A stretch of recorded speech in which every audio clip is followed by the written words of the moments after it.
everyone, and welcome to another KenCast. It's great to see you today. I hope your weekend has been going well. Today, we are going to have a fun show. We are going to rank all the villains in Karate Kid and Cobra Kai that appear. And of course, in order to do that, I want to get your thoughts on this. We're going to look at it from a couple different perspectives. We're going to look at it from the perspective of an article online and see how we agree or disagree. And then I will give you my official KenCast rankings for villains in Cobra Kai and Karate Kid. But first, I would love to say hello and to everyone who's joining us today. Cobra Kai never dies. It's great to see you. Sean, yeah, heck yeah. It'd be great to join Cobra Kai. Jasmine, it's good to see you. Hope you had a wonderful birthday. Oh, yes. Thank you very much. Yes, it was my birthday last week. So that was a lot of fun. Did you know Cobra Kai season 6 will have 15 episodes? Watch Party made a video about that. Yeah, he made a video a long time ago. He found some documentation online where he thought there were 15 episodes, and it looks like he might have found more evidence that there might be more than 10. We will have to see, but that is very intriguing. I think that's a very intriguing possibility. What do you guys think? Do you like the idea of 15 episodes, or should it just be 10 episodes? Or is this just a lot of disinformation to throw the fans off? We shall see. Marianella, good to see you. AEH, great to see you again. Marianella asks, hi, Ken, how was your week? It's been a busy week, but a good week. I hope you had a great time on your birthday. I did. It was an interesting birthday because I was actually flying. So I saw some of the eclipse. I was kind of hoping that we would intercept the eclipse, on Monday, but didn't happen. But did you guys get a chance to see the eclipse? Let me know. Let's see, Gabe. Thank you, Gabe. Yes, I hope everyone's having a good day, and it's great to see you, Gabe. I hope you're having a good day. Governor says, not sure why Silver is on the front of this. Man is a national hero who gives free karate lessons to underprivileged kids to save Silver. Governor, I totally agree with you. However, I think we have to confront the fact that people somehow think Terry Silver's a villain. And so for the purposes of our discussions today, we are going to look at it from people's perceptions. And we're going to see how he would rank in terms of their perceptions, but also if he's a villain, I think he's misunderstood as a villain because, as you say, he's a national hero. And so hopefully we can change that perception. Terry, good to see you, Terry. Take Terry Silver rocks. Yes. Evening all. Silver has to be number one. Save Silver. Thank you so much. Tig Terry Silver Rocks, who is an executive producer of this live stream. So it's wonderful to see you. Thanks for joining. And we will have to see how do the rankings come out. We will get your thoughts and everyone else's thoughts on this as we go. Maybe there are some villains that we hadn't thought of before. Aurelio, thank you for being a channel member. Sensei Cole, I love your content, sir. Well, thank you. Thank you for watching. Thank all of you for watching. And if you enjoy this content, if you enjoy these discussions, which I'm sure will ramp up throughout 2024 because it's a big year for Karate Kid and Cobra Kai. We know Cobra Kai is coming out probably at some point this year. I would think at least by Christmas. So, and the Karate Kid movie is coming out in December. That's the release date is December 13th. So we'll have a lot to talk about this year and a lot to reflect upon. It's the 40-year, anniversary of the original Karate Kid movie. It is the 35th anniversary of Karate Kid 3. So there's a lot to go over this year. So thank you for joining us. Lisa, great to see you. Cameron, wonderful. NASA Canes fan, everyone do 60 push-ups on your knuckles except Ken. Thanks, John. It's great to see you. And thank you for being a channel member. I appreciate it, Cameron. That's great. Jane says, best wishes to you, Ken Cole. Hope you had a good weekend too. Yeah, it's been a pretty good weekend. Kind of a rainy weekend here in SoCal, in the Valley, but nice. DJ Club Rules. Hey, Ken, finally got to watch the next Karate Kid last night. You're going to have to let us know what you think. And I just realized something that I put together some rankings today, and I will admit right off the bat, I for some reason, did not put in next Karate Kid villains because they could appear in Cobra Kai. So we'll talk about that verbally as we go through. Um, Thank you, Lisa. Javier joining us from Facebook, Silver and Barnes or Un, and then Park is the next Lawrence. Very interesting. Yes. Terry says 15 episodes is great. Would love 20 as they used to have. You know, if it's going to be 15, if it's normally 10, but if they're going to, why not just do 20? You know, maybe 15 is wrong. Hayden has said there will be 10 episodes in season 6. But if supposedly there are 15, maybe there are 20. I don't know, but yeah, I'm for whatever they give us for episodes. That's great. Michael Meyer says, "Hi Ken, Terry Silver, greatest villain. He's like Freddy Krueger." I love it. Coming from Michael Myers, I like it. Jaws, hello Ken. Terry Silver first and the others, but Tom Cole's underrated. You make a great main villain. Ooh, Jaws, you're. I think you're right. You're reading my mind. I love Tom Cole as a villain. Um, Aurelio says Kim Sun Young, Terry Silver, Dutch, Kim Daun, and Kreese. Yeah, I love it. Nerd World, good to see you. Clifford, great to see you. Thanks for joining us. OAJ, hopefully season 6 releases after the movie in case of the movie leaves on a sour note. Yeah, and that's kind of why I'm wondering if they would shoot for that Christmas New Year's corridor that I think served them very well for seasons 3 and 4. Um, I have to believe the movie's trying to capitalize on the promotion for Cobra Kai. I think it's trying to draft off that. I'm sure. It's such a big year for Cobra Kai and Karate Kid, so I'm very interested to see what will happen this year.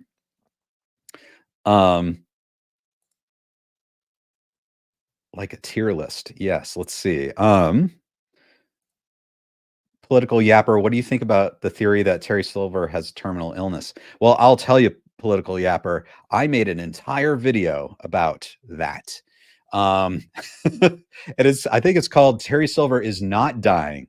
And I encourage you to check it out because I use all the available evidence that we've seen throughout the series to make the case that not only is Terry Silver not dying, but he's planning on staying around longer than anyone's expecting. So definitely check that out.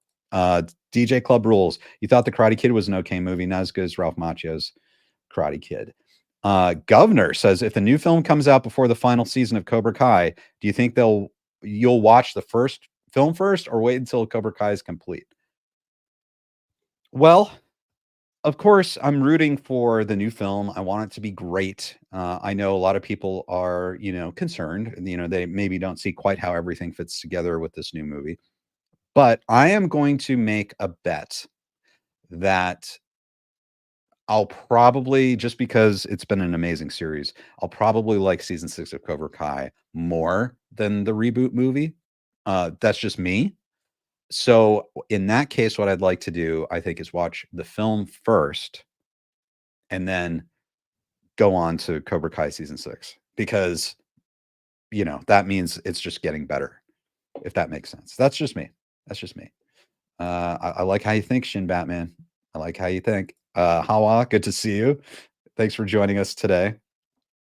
I love these rankings. Colonel Dugan, Captain Turner, Ned, Snake, Dennis. Yes, yes. K Tom, how you doing? Good to see you. Thanks for joining us. Part of the Save Silver team.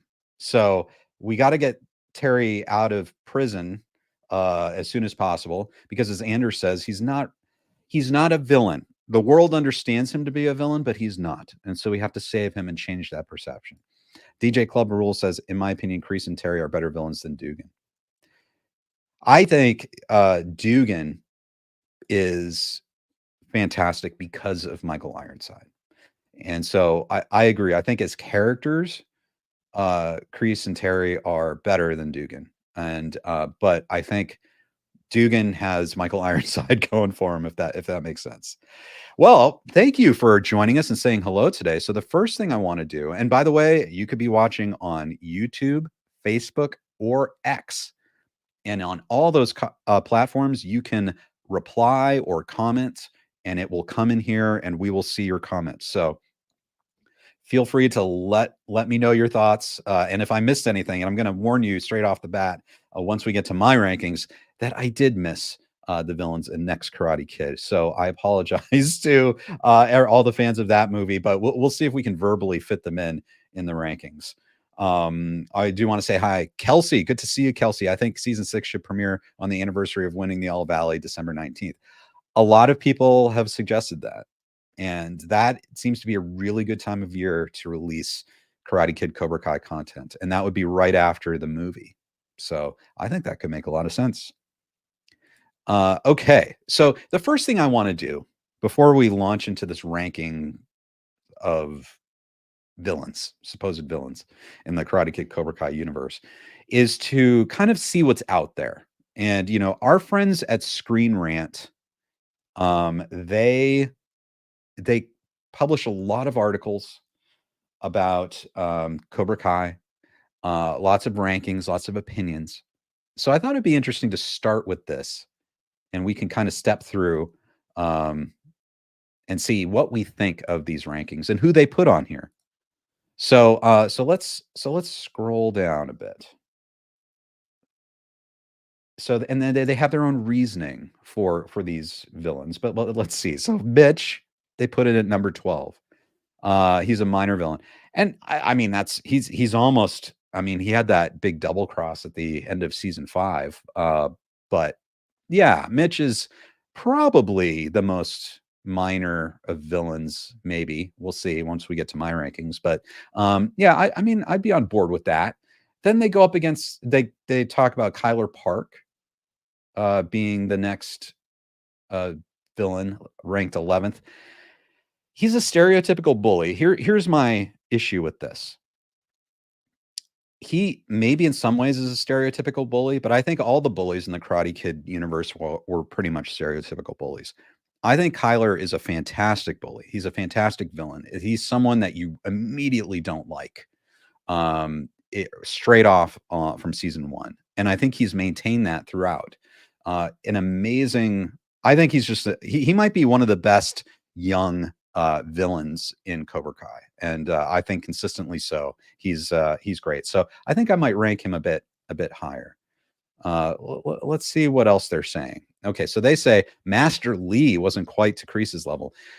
Okay, so this is an interesting choice. They are bringing in villains from the Karate Kid remake or reboot in 2010. This is the one with Jaden Smith and Jackie Chan. The reboot up until now has not existed in the same universe as Cobra Kai.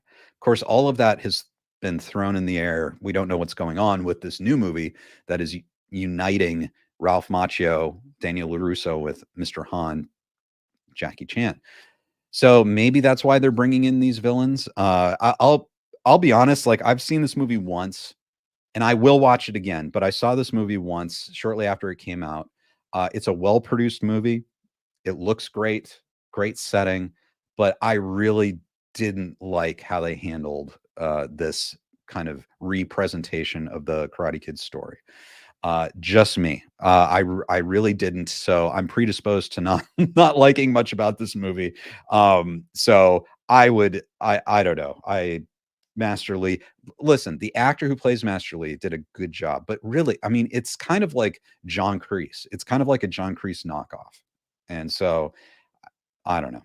It's tough. Chang, that I'm just looking at this now. The movie is frustrating, and I think Peter Vonosak, who was on here a few weeks ago, he did like the movie, but one thing he brought up, and I agree with, is that really the kids in this movie are a bit too young. They're a bit too young for the conflicts they're having. And Chang, he's, kind of a villain against, Jaden Smith's character, but yeah, just a bit too young, maybe a little bit too much, and too flat as a character. Yeah. And, I don't know, but they're including it in here. So that's all right. Kim Daeun. Now, this is kind of surprising to me because I thought she was absolutely fantastic. I love everything she brought into season 5. I love the backstory, the lore, the connection with Kim Sun Young, and the entire heritage of the Cobra Kai fighting style. I thought she was quite fearsome. Uh, I thought she was a fantastic villain. So I'm a bit surprised that it's this low on a ranking of 12 villains. So, but let's keep going. Let's keep going. Um, Kenny Payne. So this he's an interesting character. Played very well by Dallas Super Young. He starts off as very sympathetic and at the beginning of season 4, and then has a huge heel turn at the end of season 4. And he's kind of he becomes a bully, and he of course becomes the favorite student of Terry Silver. So he's a villain, but at the same time, I think we're predisposed to be sympathetic to him. So maybe this is about right for Kenny. Love the name, Kenny Payne. That was, by the way, I think if there's any foreshadowing that he's going to be Silver's student, Payne is a wonderful last name. Mike Barnes. Okay, so now we're getting to real classics. So Mike Barnes, played by Sean Kanan, his character in Karate Kid 3, I think people love because it's so brutal. It's so, he is like the ultimate mercenary bully.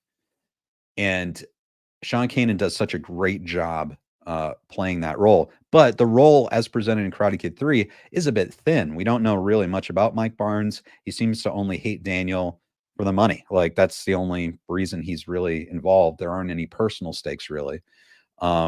He's just a fighter for hire. So I think this might be about right for Mike Barnes. We'll see. We'll get to my official rankings and see where Mike Barnes turns up. But I love the character. I love Sean Kanan's performance.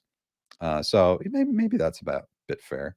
And as I'm going through this, guys, I see we'll get to your comments in just a second. Please let me know what you think of this ranking, if you agree or disagree. Tori Nichols, number 5, has had excellent development.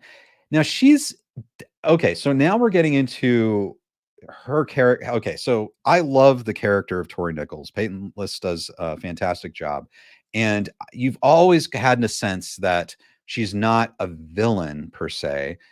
She's been an antagonist, to Sam, and she's had problems. Season 2, obviously, she just flipped out and really caused a mayhem at the school.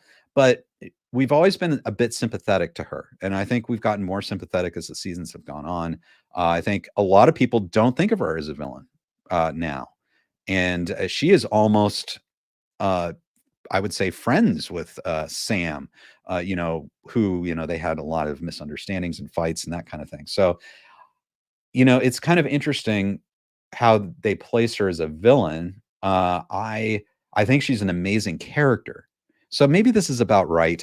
But I don't know if I'd call her an out and out villain. I don't know. What do you guys think about Tori Nichols? We'll see what happens with my rankings as we proceed. Johnny Lawrence.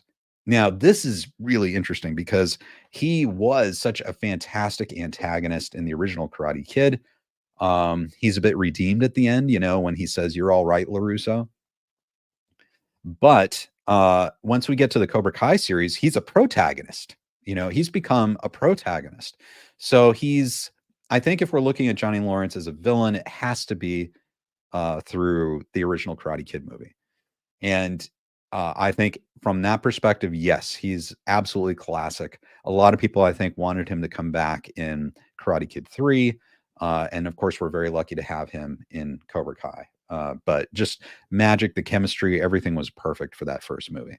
Okay, so Chosen is number 3. So they picked Chosen as number 3.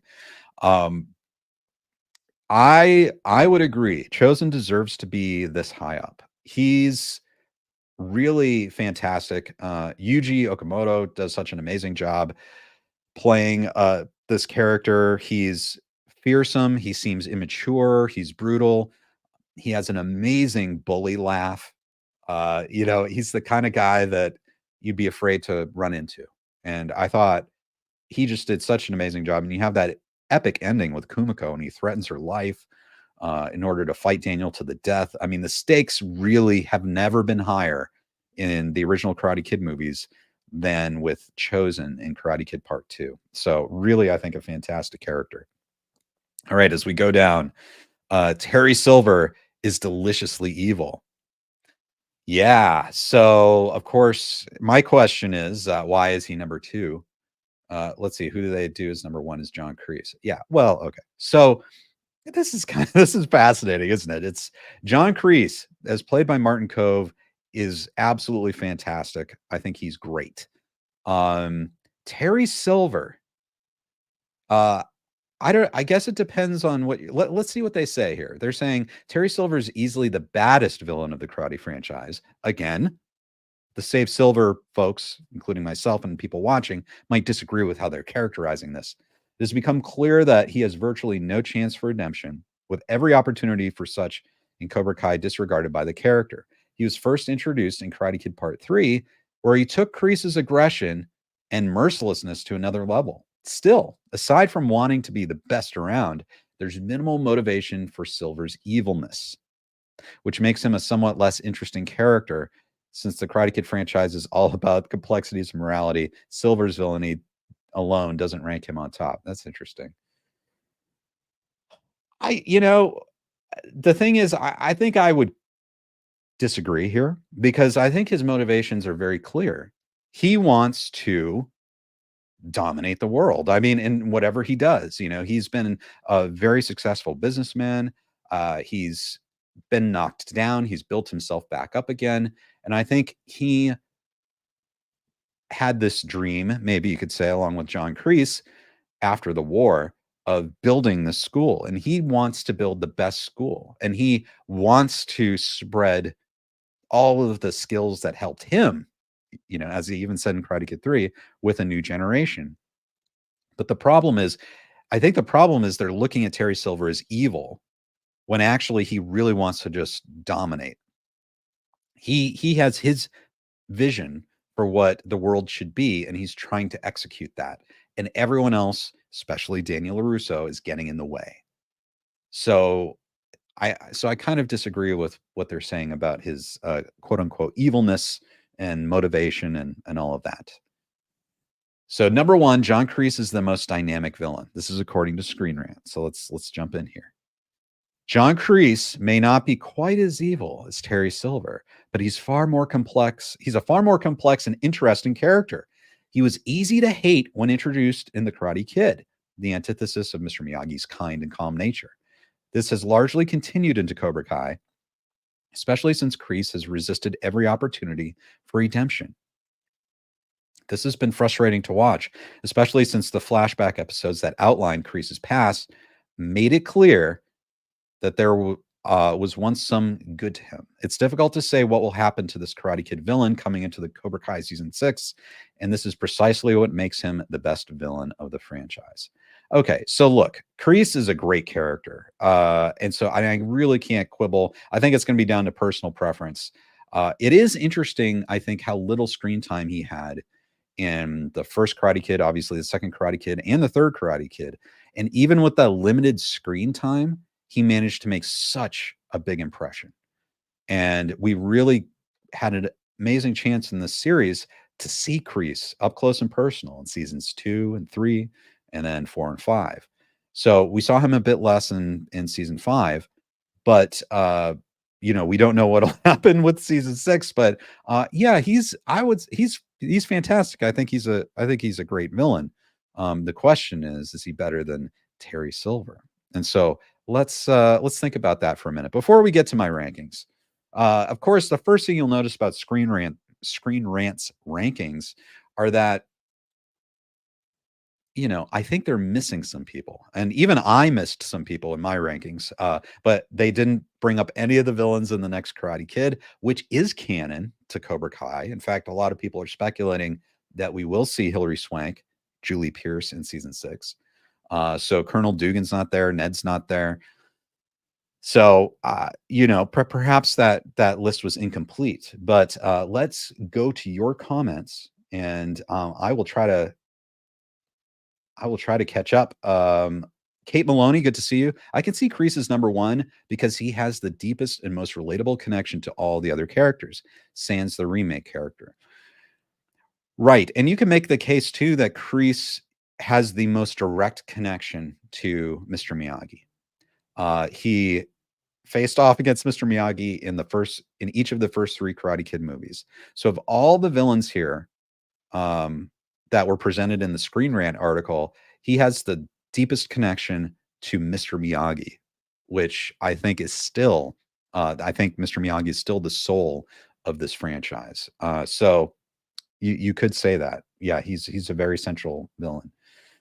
Lisa says Chosen was a bullying Karate Kid too, but Cobra Kai 3 and 5, he was amazing.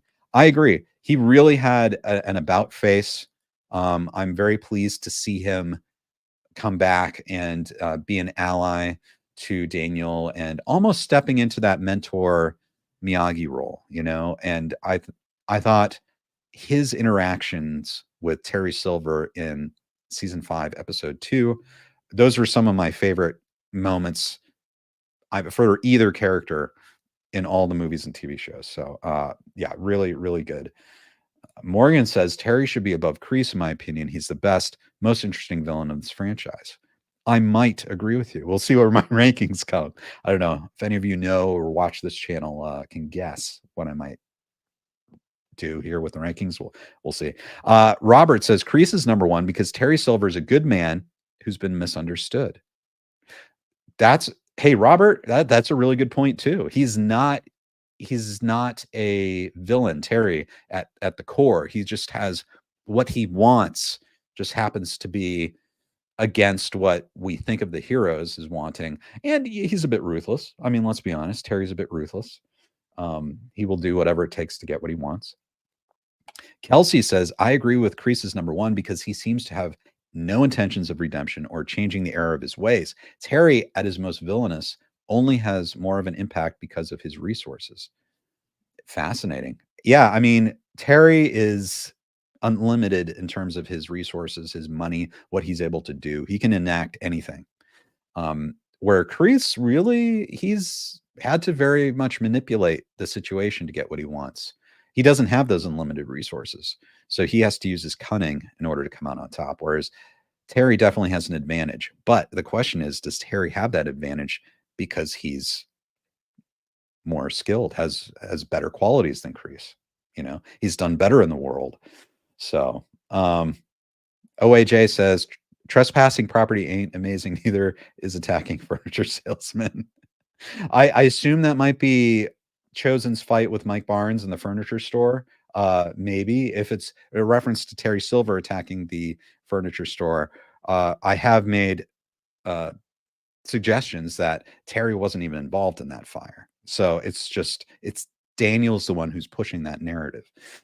So let's see what else we've got. Terry Johnson says Terry should be number one. You guys have very nice names. Should be number one because he's honestly the most dangerous. And if I wasn't under his spell, so to speak, I would be more afraid of him than Kreese. He does seem much more intimidating. And the thing is with John Kreese is I think Amanda and Tori have found a way in where Kreese does have a sympathetic side. And you could say Terry maybe does a little bit. You know, we saw that in season 4. You know, he isn't totally cold, but yeah, John Kreese, I think he's softer, hard on the outside, maybe a little softer on the inside. Yeah. Marianella says, I'm surprised Terry Silver isn't in first place. His intelligence, his unlimited fortune, and his contacts. He's also a very successful businessman. I think you bring up excellent points. All I can say is this. That was Screen Rant's ranking. And so I'll leave it up to you. We are about to do the KenCast definitive villain ranking. So, you know, perhaps that may have more sway in the world than the Screen Rant ranking. We'll see where Terry comes up on that ranking. Morgan says they wrote the exact opposite of what I said. In no world is Kreese more interesting than Terry. Sorry. Yeah, see, the thing is, it's great to hear from you guys and your comments because you are passionate, you understand these characters backwards and forwards, and so it's very nice to get your thoughts on this. I'm not saying the author of that article isn't a huge fan, but I think there are more points to consider that hardcore fans who've lived with these characters for so long, just understand. Let's see. DJ Club Rules says Terry Silver could probably destroy Kreese in a fight because Terry's way faster. Agreed. I think he's the better fighter. Aurelio says Kim Sung Young actually taught Silver and Kreese. Come on, that makes him the ultimate wicked one. Ooh, that's really a good point. Now we haven't seen his direct teachings yet. I have a feeling, of course, I think it's C.S. Lee has been cast as Kim Sun Young in season 6. So I'm sure we're going to see more of that. And maybe the only thing we've seen so far is through Sensei Kim Daun. But yeah, that's a really good point. So I on my rankings, I didn't put Kim Sun Young in the villain list yet because we haven't seen him behaving like a villain. But I agree. I think that might be a good thing to add in the future. NASA Canes fan says the rankings by Screen Rant are off. I would have had Terry 1, Kim 2, Kreese 3, Silver and Kim are sadistic. Example, Tori and the Brick. Yeah, you're right. That's a great point. That was really, really brutal to watch. Let me see. Sebastian says Terry Silver is a challenging character to fully understand. That's for sure. Yeah, he's very complex. I don't think it's as simple as the author of the article says for Terry. Jane Mott says Terry Silver twisted Kenny into being a weapon, a dangerous weapon that can use karate as a means to dominate, not using for defense only, which is what karate is all about. Let's be honest. Terry did. He's able to influence people. Now, I think that makes him a great teacher. It's he's a really good teacher, and so I think he is. I think Terry, what he's doing is passing on his life perspective to other people. What has made him successful? So I think he definitely has his goals, but he definitely took Kenny, I think, sincerely under his wing and is trying to teach him what made himself so successful in business and life. And I think part of that is ruthlessness. So the silver bullet technique would be one. Lisa says, I love the scene with Mike Barnes, Chosen, and Daniel. It was fantastic to see the guys on Daniel's side. Yeah, I agree. It was for fans like us, absolutely. Well, thank you for your comments, guys. We'll get to more of those comments. I do want to get to, however, the official KenCast rankings, and we can talk about this, and we'll fit in. I think there are 2 characters I might have missed. We'll fit into this. So let's, without further ado, the KenCast villain ranking.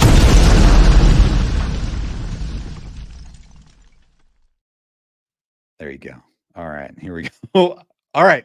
So like the Screen Rant article, what I'm going to try to do is focus on kind of the older head villains of the show, and then maybe the younger antagonist. So for instance, when I say Johnny, I'm not going to include Bobby and Tommy and Dutch because they're kind of like sub henchmen to Johnny. Just because maybe we can come back and do this again. Maybe we'll have like an epic show with like guests, and we can include every single antagonist and rank them all as characters and antagonists. But today, I think we're going to focus on the main ones. So using the Screen Rants article as a jumping off point, let's see what we've got. Chang, number 17, dead last. As I alluded to in our discussion of the Screen Rant article, I am not a huge fan of the movie. I think the character, well, again, nothing against the actor who's playing the character, just a bit too young. I didn't buy that he was concerned about those things. Came after Jaden Smith. Just a very kind of flat villain, not very memorable at all. Probably the least memorable character, I think, in the entire Karate Kid Cobra Kai universe. And you guys might disagree with me. I know this movie definitely has its fans. This is just the official KenCast opinion here. So yeah, 17, bottom last place goes to Chang. Sorry, Chang. All right, next is Master Lee again. Now, I'm not a huge fan of Karate Kid 2010. Nothing against the actor. I think he did a great job. He embodied the role well, but the role itself was really just a straight John Kreese knockoff. And what can you do? How can you out Martin Cove when you're playing John Kreese? It's just not necessary, not a necessary character. I don't know if it really adds to the universe. Just my personal opinion. But yes, so number 16 is Master Lee. And guys, let me know what you think as we go through here. I'll try to keep an eye on your comments. Marianella says Karate Kid starring Jaden Smith. I remember that I had received criticism here. A journalist said that the character was too young to receive so many blows. Yeah, I just think those characters were too young. They were probably at least 3 to 4 years too young. It was the perfect choice, I think, in the original Karate Kid to put these characters in high school. They were fully grown. Johnny was fully grown. Daniel was fully grown. They were concerned about romantic relationships and girls and jealousy, and I just don't think they were at the right age in the Karate Kid remake. So there you go. Master Lee is number 16. And kind of to cement my placing of Chang and Master Lee on the bottom, I am going to put at the number 15 spot Bert. That's right. Cobra Kai Wisdom said that Bert better be on this list, and I agree. Owen Morgan does an amazing job playing Bert. Incredible performance. I think if anyone was ever briefly a villain, and it's a villain we love, which I don't think we can practically call him a villain at all. He loves animals. You can't help but root for Bert. So I proudly put Bert at number 15 on this list above Master Lee and Chang. So next, Mitch. Yeah, so Mitch is there. He's there, and he did do something pretty mean. I think at the end of season 5, he double crossed the Miyagi-Do Eagle Fang group and ratted them out to Cobra Kai. That was pretty bad. But I mean, let's be honest, is he really an effective villain? Who knows? Who knows if he'll even stay with Cobra Kai? That was before that whole fight, that tragic fight between Daniel and Terry Silver. And everyone started throwing their shirts and sweatshirts and hoodies in Terry Silver's face. So I don't know. We'll see what happens with Mitch. Again, fun character, but as a villain, I probably on the lower end. So next, let's look at Zach Thompson. Look, this guy was not in the series very much, but I have to say, this is the kid who called Anthony Lapusso. This character might be the most punchable character in the Cobra Kai franchise, and that's saying a lot for Cobra Kai. Just everything about this kid, I just think the audience, doesn't like. This kid, I think the audience wants to see this kid get his comeuppance. I think he's just a brat and antagonist. So I'd give him a step above Mitch. I think that is a character that the Screen Rant article left off the list, and so I will put Zach Thompson at number 13. Carrie says, "I think Kyler's more punchable." Well, wait. Maybe we'll see Kyler here in a little bit. Next, I would say Kenny. This is tough for me because I think Kenny was such a sympathetic character in season 4 until the very end. And then in season 5, he's definitely a bully doing horrible things. But, there's still that sympathy for the character. So it's tough for me, even though he does do some terrible bully things, it's tough for me to really rank him highly on the villain scale because I think he's still finding who he is. And, I think, honestly, it's Terry Silver's favorite student, so he can't be that much of a villain, right? I mean, let's be honest. Let's see. Matchstick says we need Jimmy on the list. Well, Jimmy remember, so this list is only gonna be it's not gonna be really the henchmen, and it's kinda hard to make that distinction, but, it's gonna be kind of like the characters who are antagonists, and in this case, versus Anthony, Kenny is a very direct antagonist. He's kind of like the lead antagonist because of what Anthony did to him in season 4. So, so Jimmy would be, you know, part of under Johnny, so we'll keep going. We'll see, where things line up. Um, so number 11, yes, I have to put her on here. It is Elizabeth Ann Rooney. That's right, you Karate Kid 3 fans, you've known the name Elizabeth Ann Rooney, the traitor, for many years, and we finally got to see her in Cobra Kai season 5, and I think that was great. She started this bar brawl with Amanda and Jessica Andrews. I just thought that was great. Uh, I mean, what else? I mean, she just started to throw down, right? She just came up and she started the fight. She is raring for a fight. She's a villain. She is a villain. She was in basically one sequence in the entire series, and she started violence. So I think she's a fantastic villain. I'm so glad we finally got to see her villainous potential realized in Cobra Kai season 5. Thank you, creators of Cobra Kai, for this, as a longtime Karate Kid 3 fan.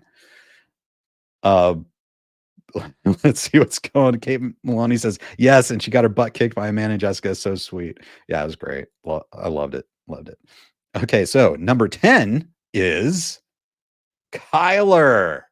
So I'd put Kyler at 10. I mean, he's really, I think he made his mark in season 1. Like, he was just a creep on top of just being a bully, being horrible to both Sam and Miguel. He's definitely the kind of guy that you want to see get his comeuppance, and he's just so good at being kind of like that odious type of bully. And so this is where I disagree with the Screen Rant article, who called him a generic bully. I don't think so. I think he's a very unique character, and it's fun to see the different shades of Kyler throughout the season. Um, like even in season 5, that scene with Kenny, and he just assumed he was the leader. But Kenny stepped up after Terry Silver taught him how to step up, and took that leadership away from Kyler. So I think Kyler is a great character, an amazing asset to the entire series. So I would rank him at number 10. Matchstick says, what, Kyler is the greatest of all time, but honestly, Kyler is one of the funniest characters. He is. And I think some of the best villains are the funniest villains. Carrie says, guy named Fish Sticks. Exactly. Um, Terry says, Kyler's also one villain you don't sympathize with. I agree. It's so far we haven't had much reason to sympathize with him. So yeah, so he's at my number 10. The next at number 9. Okay, so now we're really kind of getting into it here. Number 9, Tori. And Tori is an amazing character, and I'd like to remind everyone this is my villain list.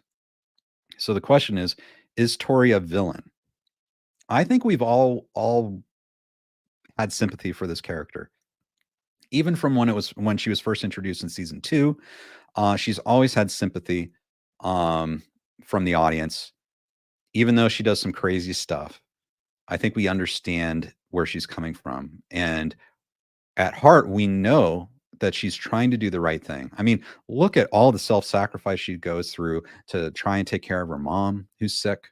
You know, she's working so hard. She's doesn't have the same opportunities that, say, Sam LaRusso has in life. She doesn't have that privilege. And so I think we understand where she comes from. Um, that said, when she is an antagonist, when she is being mean and ferocious, she is. And I think for the strength of that part of her character, that's why I'm putting her at number 9 on this list. It's kind of like she can be villainous or mean or an antagonist, and she does that very well. But I think the sympathy we have for the character takes her down to number 9. And that's kind of how I'm approaching this. Carrie says, I love Tori's relationship with Kreese. I agree. And that's the thing. Tori is the character who's basically responsible for softening John Kreese, for getting in underneath that hard shell around John Kreese's character. Tori is able to do that. Jane says she was a villain, but I think she has a sympathetic storyline. As you said, she's now become a good person thanks to Amanda LaRusso. Yeah, you can see that if she had the opportunities that Sam had, if she had a good mentor, if she had support and help, that she wouldn't be considered a villain at all, and she probably wouldn't have made those choices that she made in the earlier seasons of Cobra Kai. Clifford says, I think Tori toes the line. She stands on the line separating legal and illegal. She does. Yeah, she does a very good, and you get the sense she's done that for a long time. So I think that's a really good point. Jaws says Terry would be proud of Tori in season 2 and 3. Yeah, and I remember, do you guys remember a lot of people were speculating in seasons 2 and 3 that she was related to Mike Barnes. She had that kind of ferociousness. And obviously Mike Barnes reminds us all of Terry Silver. So I think that's a really good point. So I'd like to take this moment to just pause here. We're at number 9. I'd like to take a moment to just pause because all of you watching right now, are about to be bestowed with wisdom. Not just any wisdom, but Cobra Kai wisdom. That's right. Joining us right now is Mike, Cobra Kai wisdom. How you doing, Mike? What's up, Ken? How's it going? It's going great. We are in the middle of the official KenCast villain ranking. But I want to say a couple things to everyone. We're on number 9. I started at 16, and we could go back and review as we keep going on. I neglected to add villains from the next Karate Kid, so we'll have to do that. Oh, yeah. And so we'll talk about maybe where those villains fit in. But this was inspired by a Screen Rant article that ranked 12 of the villains, and I thought they left some characters out. So I've gone back and put some characters in. You may find some more characters you'd like to add as well. But as I'm going through this, I'd love to hear your thoughts on each of the characters. And if everyone here doesn't mind, we will quickly go back to the beginning of the rankings, and I'd like to get Mike's thoughts on each of these characters because he is the fountain of wisdom. So before we do that, how are you doing, Mike? It's always great to see you. Thank you. Yes, it's been a minute. It's been a couple of minutes. I've been well.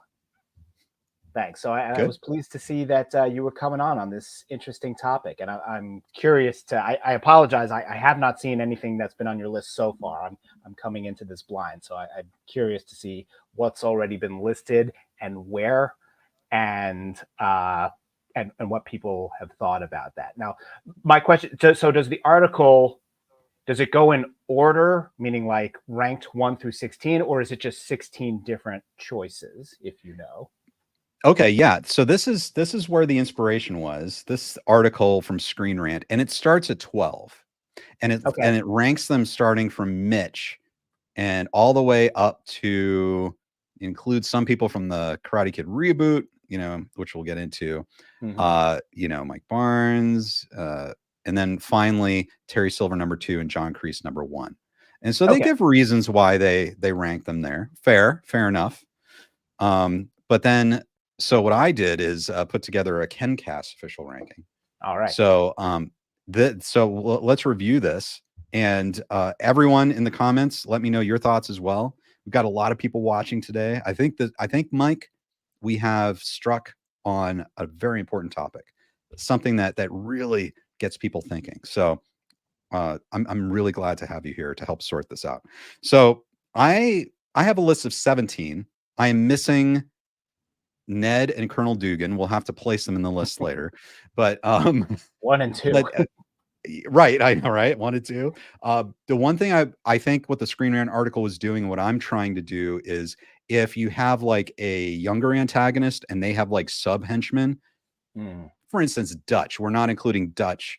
We're including Johnny on this list, and maybe someday we'll have to have a master list of every single antagonist. But so that's what we're doing here. Okay, so We've got at 17, I'm putting Chang from Karate Kid remake, and this is almost purely due to the fact that I am not a huge fan of the movie. We're very well shot, very well produced. Actors did a great job, but Chang, I just feel like as a character is too young, too one-dimensional, and too unmemorable. And so that's why I'm putting him at number 17. Number 16 is Master Lee from Next Karate Kid. Again, actor did a great job of embodying the role, but I mean, at the end of the day, the role is a John Kreese direct knockoff. In a story that I felt was it was a retelling that I felt was a bit superfluous. Just my opinion. I know there are fans out there. Mike, what are your feelings about the Karate Kid remake? I have seen this movie one time. I saw it shortly when it came out on DVD or HBO, whatever it was at the time. So this is 2011. That is truly the only time I've seen it from beginning to end. So I really don't even remember these characters or anything about them other than, like you said, they were the main villains of the movie. I don't recall anything unique about them or special about them one way or the other, good or bad. That's kind of how I felt about the whole movie. It happened, it existed, and we continued with life, and that's it. So I do vaguely recall, though, thinking about the kids, and I know that was on top of many other things. A common criticism is that the protagonist and the antagonist were just too young. It's 11-year-olds, and that's very different from 17-year-olds who are in high school. These were like little kids fighting, so it wasn't going to be bloody. No one was going to be beaten an 11-year-old. You weren't going to see any of the senseis beat up an 11-year-old like you would see with teenagers. It didn't work. So my takeaway was it just being flat out not memorable. Yeah, and maybe that's part of the thing too. It's like we're fans of this. I mean, you would think we would see this movie at least twice, but I agree. I've only seen this once myself. I haven't needed to go back to watch it again. So, so maybe that's unfair, but I agree. I think the characters just weren't very compelling. Now, NASA Canes fan, thank you for the super chat. Says, I hope you put Freddie Fernandez on your list, Ken. He set in motion the events of Karate Kid 1 by inviting Daniel to the beach party. Freddie Fernandez is not on the list, but let's take a moment to talk about Freddie Fernandez here, Mike. Would you consider him to be a villain? I don't know if I'd go so far to say villain. I would go so far to say not a great friend. He's the reason that Daniel went to this party in the first place, and he had the knowledge and the background when Daniel was starting to look at that cute blonde over there as to what her deal was, that this is the very recent ex of the leader of the Cobra Kais. Maybe I shouldn't be encouraging this guy to hit on her and make a move on her when I know that there could be serious consequences for that. And when that didn't happen and it did come to blows, he kind of blew Daniel off after getting his ass kicked by Johnny. You can tell he had some regret. His friends didn't, but at the end of the day, he walked off and we never saw him again until really we saw him at the soccer match the soccer tryouts a few days later. But after that, we didn't really see him again until the tournament, when suddenly he's Daniel's friend again after he finally wins. So I would call him a bad friend, not a great friend, but wouldn't go so far to say a villain. He didn't want this to happen. He just didn't do anything when it did happen. Right. I think that's totally fair. I can understand why people feel like he's a villain for those reasons, but I think you're right. He's just not a great friend. And would you call him a fair weather friend? Probably. It seemed like if he could get some coolness off of Daniel, he was all about being friends. And then when Daniel was like, "Oh, he can't fight," he's like leaves him. And then you're right. At the end, after Daniel wins, hey, job, Daniel, you see him in there. No, come on, man. It's been 3 months. You haven't even spoken a word to me. So I don't know. I'll try to be optimistic. My biggest wish, which is never going to happen, is that we see what happened in those 6 months from after the 84 tournament until the Okinawa storyline in part 2. What happened during the spring semester of their senior year? Did they become friends again? Did Freddie apologize? I mean, they were next door neighbors. They had to have run into each other. Maybe he does. Maybe they did. Awkward, right? Yes. So maybe they patched things up and he apologized and they became friends again, which is why 35 years later, he was happy to lend his meat locker to Daniel for some training. It's great. OAJ puts it well. Freddy is much more of a fake friend than an honest enemy. Yeah. Yes. And Jaws, I will say this character I did not put on my list, but I should have. Captain Turner and the Snakes, great villain for a superhero. Yeah, you could say Captain Turner was a villain. Yeah, he's the villain of villains. He's the one who created this whole thing, you could argue. Right.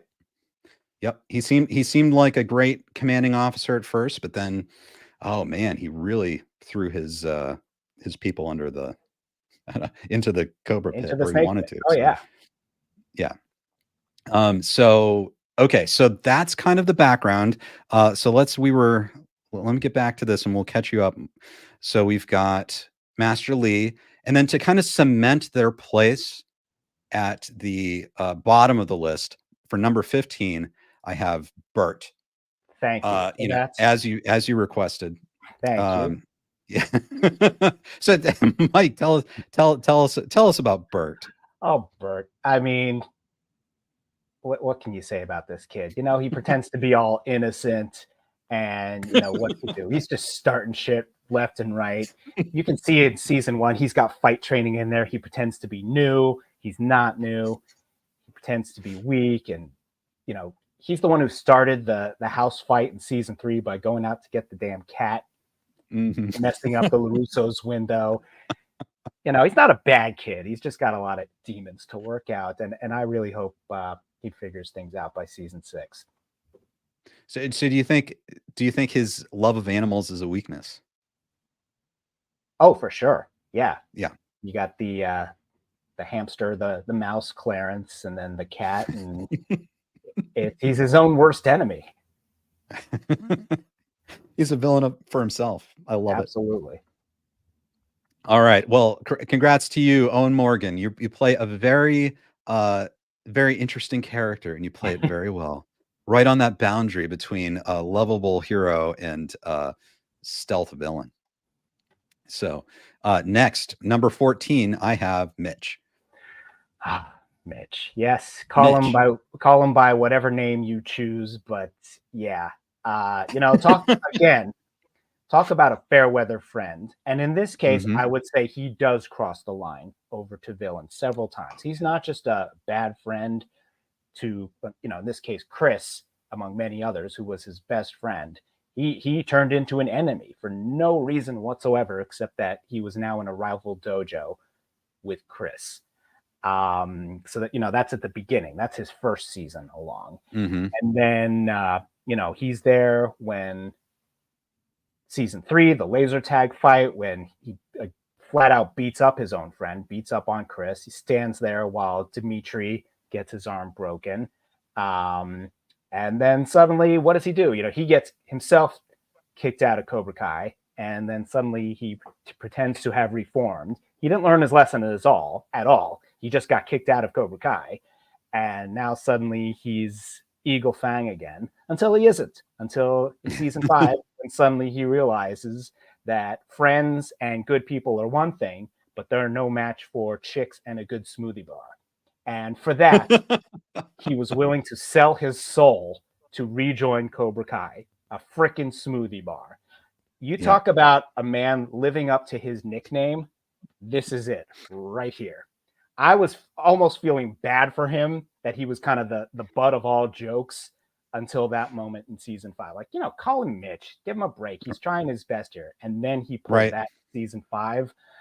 I am genuinely curious as to where he goes in season 6, where this character is, because everyone else, you could argue, brainwashing, the Kennys, the Kylers, the Tories, you'd say, oh, it was the senseis. They were brainwashing him, and it's happened to everyone. Hawk at one time, Miguel, Robbie, and you can blame the senseis for brainwashing him. This was his own decision to betray his... Silver didn't even know who Mitch was. He made the decision to switch over to Cobra Kai. Mhm. And so I'm curious to see like where it's going to go now that everyone else has moved away from Cobra Kai. Are they going to be forgiving to Mitch, and what's their reaction going to be to him now? Right. You bring up so many great points, Mike. And Morgan says he cheers on Hawk to break Dimitri's arm.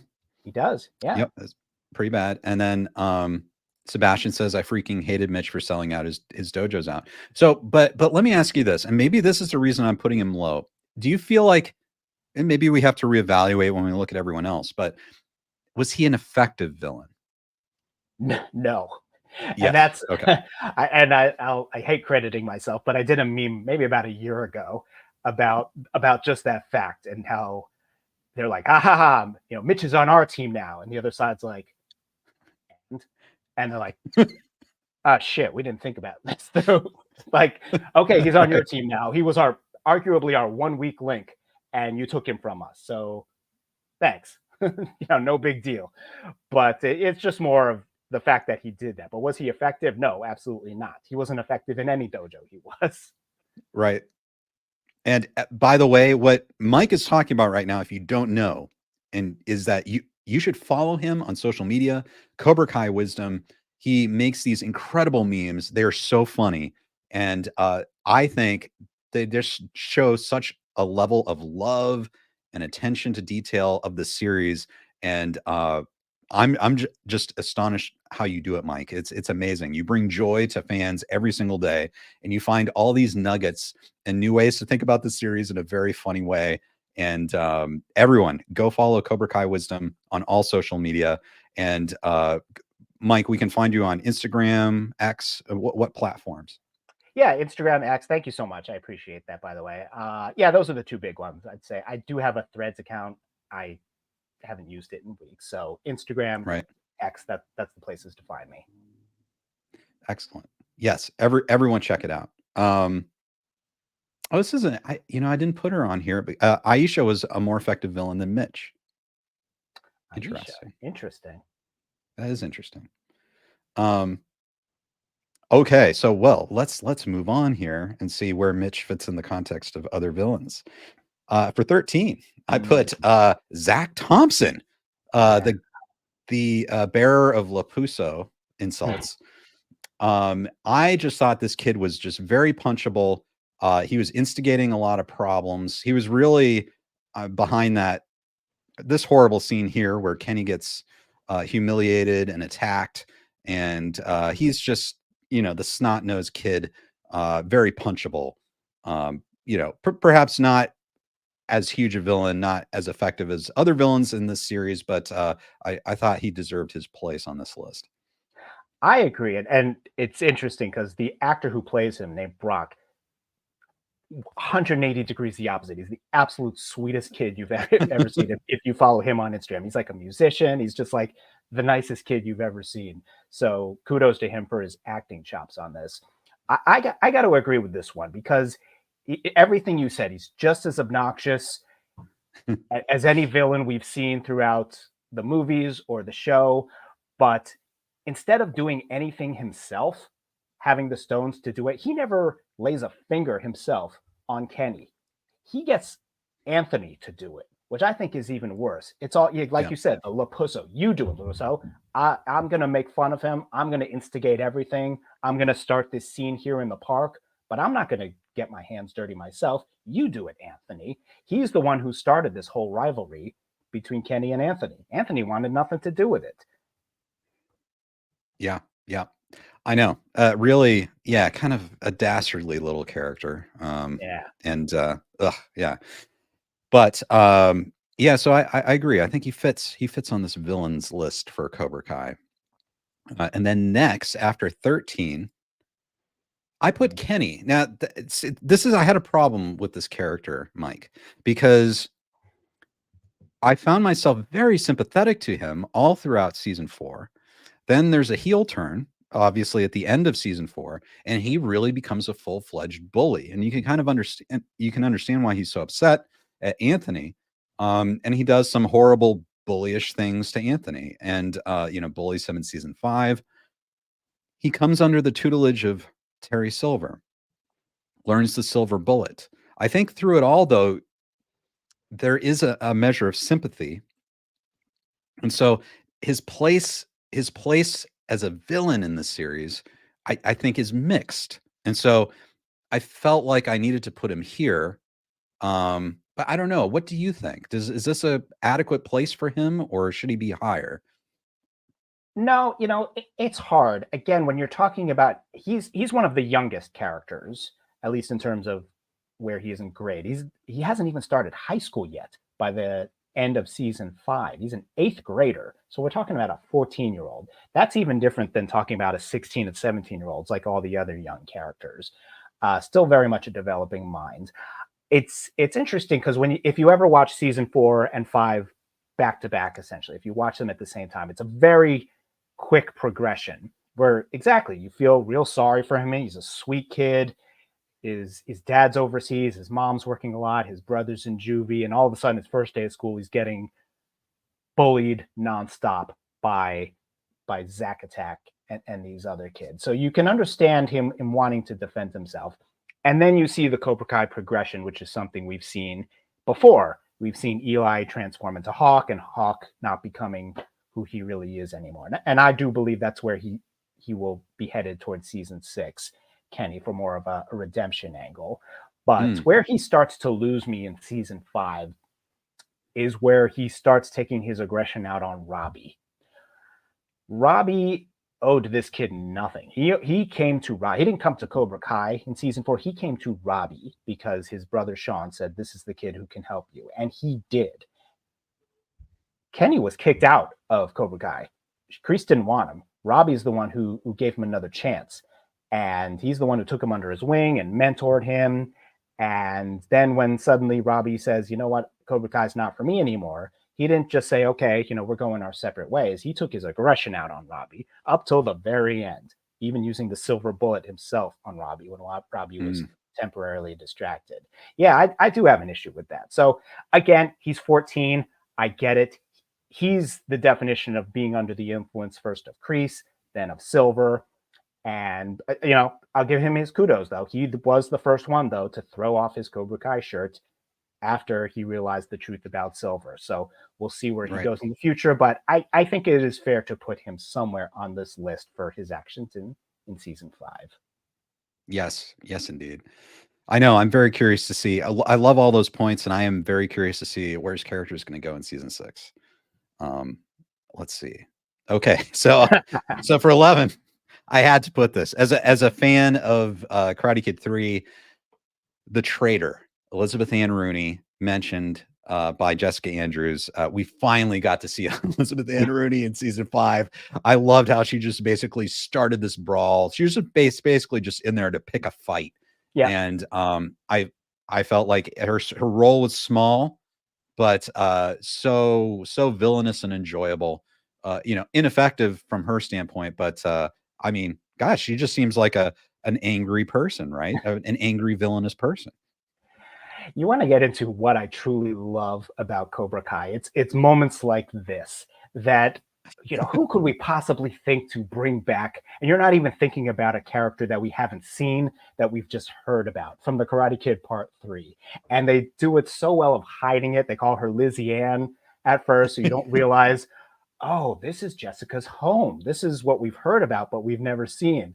And then when they say Rooney, and you're like, oh, no, they didn't. And then you think, oh, it's the big 3. Of course they did. It's Elizabeth Ann frickin' Rooney, Jessica's mortal enemy. And then you also learn she's also Amanda's mortal enemy. You don't realize that this connection ever existed. So you're right.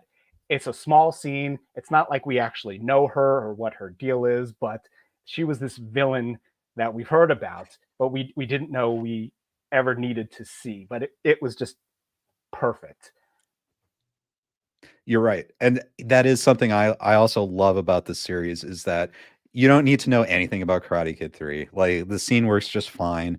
The character you get, but it's just those little tidbits, I guess you could call it little Easter eggs to the fans, that makes perfect sense if you're a longtime fan, but it makes perfect sense if you have no clue about Karate Kid 3 at all. And so, yeah. And and the way that storyline ties into the Daniel storyline, and how Jessica's like, look, we just got into a bar fight. with our own childhood bully over absolutely nothing. So maybe let's give Daniel a break. And it's just, and that's when Amanda's like, holy shit, you're right. I've been back here 5 minutes and we've gotten into a fight with our childhood bully. Daniel has real issues with these Cobra Kais. Maybe I've been too hard on him. That, that it's Elizabeth Ann Rooney, of all people, who brings Amanda back into the light. God bless the big. I love it. I love it. So she is number 11. And then number 10, I put Kyler. And this is where it's kind of starting to get tough for me, because obviously we have a lot of great villains in both Karate Kid and Cobra Kai. But I've always loved him as a villain in this show. Like, I think that even from season 1, like, he's a creep. I mean, the kid's a creep. You really feel like he's a bad dude, wanting to cause harm to obviously Miguel, but Sam, he's kind of a creep to her. And really has kind of maintained that. Like, I think his character's gotten funnier maybe in subsequent seasons, but still just a general jerk. And the Screen Rant article said, or they docked points for him because they said he was a stereotypical bully. But I don't know. If you're going to have a bully, like, I think Kyler is a very amazing bully that's very relatable. I think he strikes a chord with everyone watching, and that quality of, we've met someone like that in our lives. I don't know. What do you think? Yeah, I love it. And you could even argue that he should be higher on the list, because he's just a bully throughout. Every other character, you could say they've had their moments where they've acted like bullies. You could talk about Hawk, you could talk about Robbie, Kenny, I've mentioned. They've had their highs and lows. They've been on both sides. Even Miguel. Kyler's been from minute 1, from the first episode to the last episode of season 5, the bully. And Hawk, he explains it perfectly in the final episode of season 5. Like, you win some, you lose some. We've all grown. We've all made progress.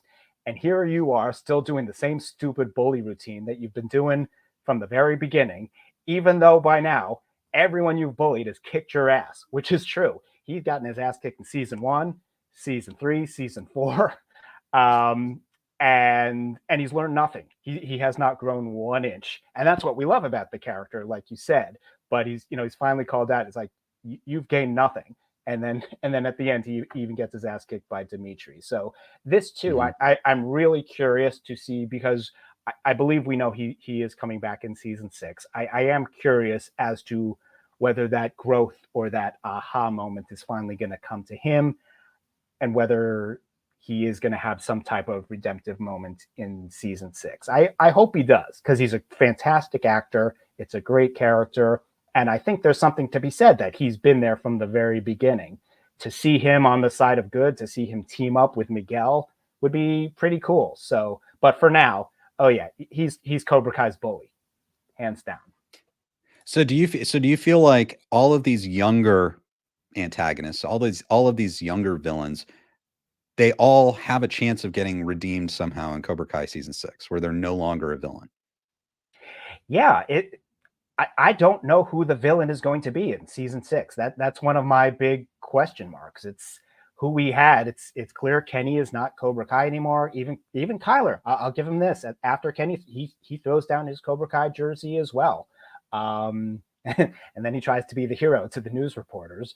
So I don't think the bully of season 6, from the student perspective, is going to be someone who we know. It's going to be someone new. I think all our characters, they've all been tied together, that they've all found their redemption, and they're all now going to be on the same side against some type of new threat.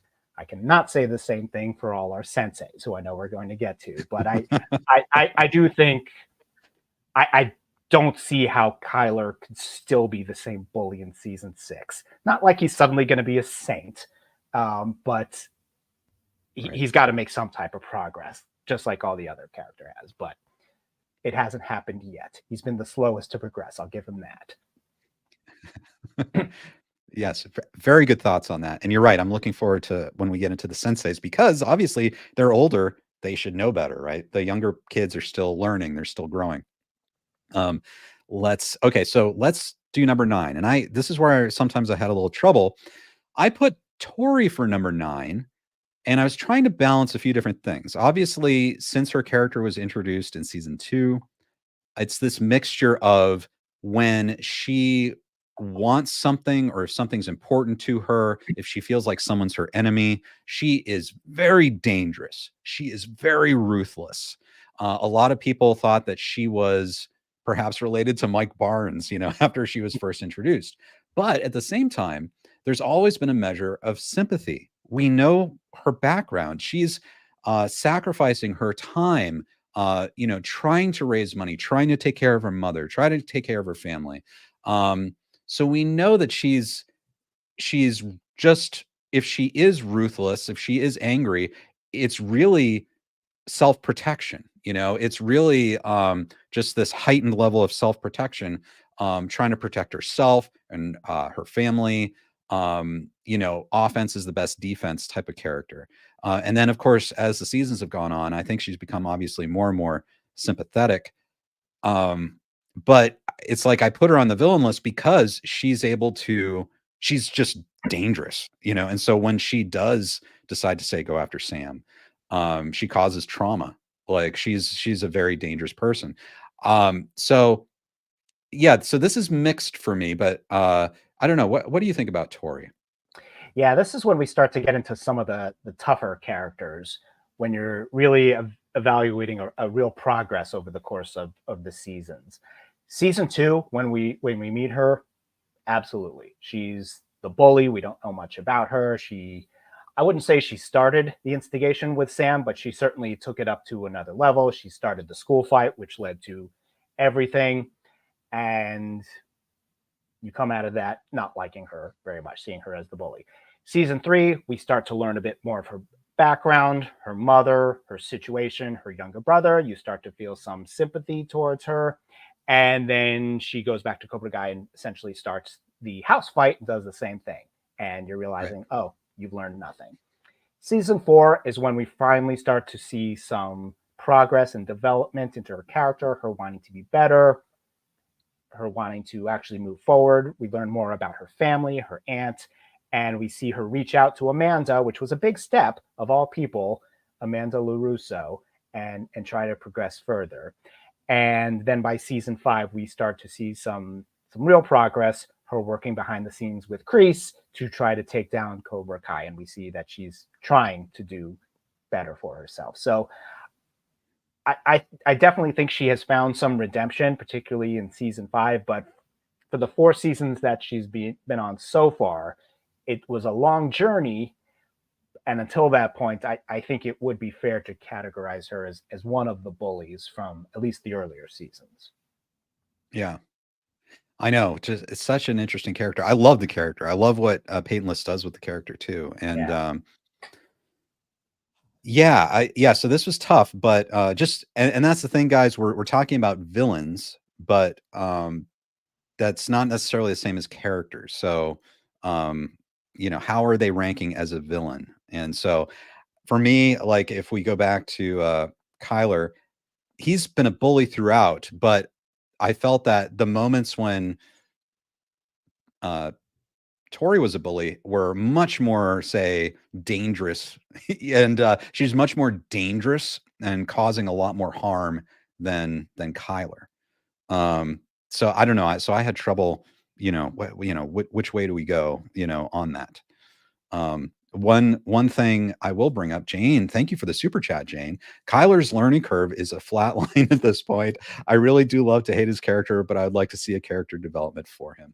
Kind of echoing what you were saying, Mike. Yeah, and that's absolutely a fair assessment. And I think that's what Hawk calls him out on at the end. Like, what are you doing?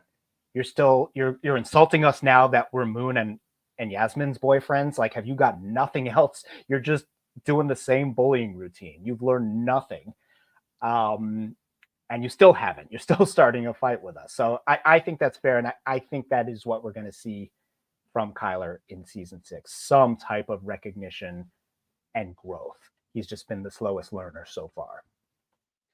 Indeed. And so we've been talking about Tori, who on this list is at number 9, but a lot of people in the comments have been talking about Tori's aunt.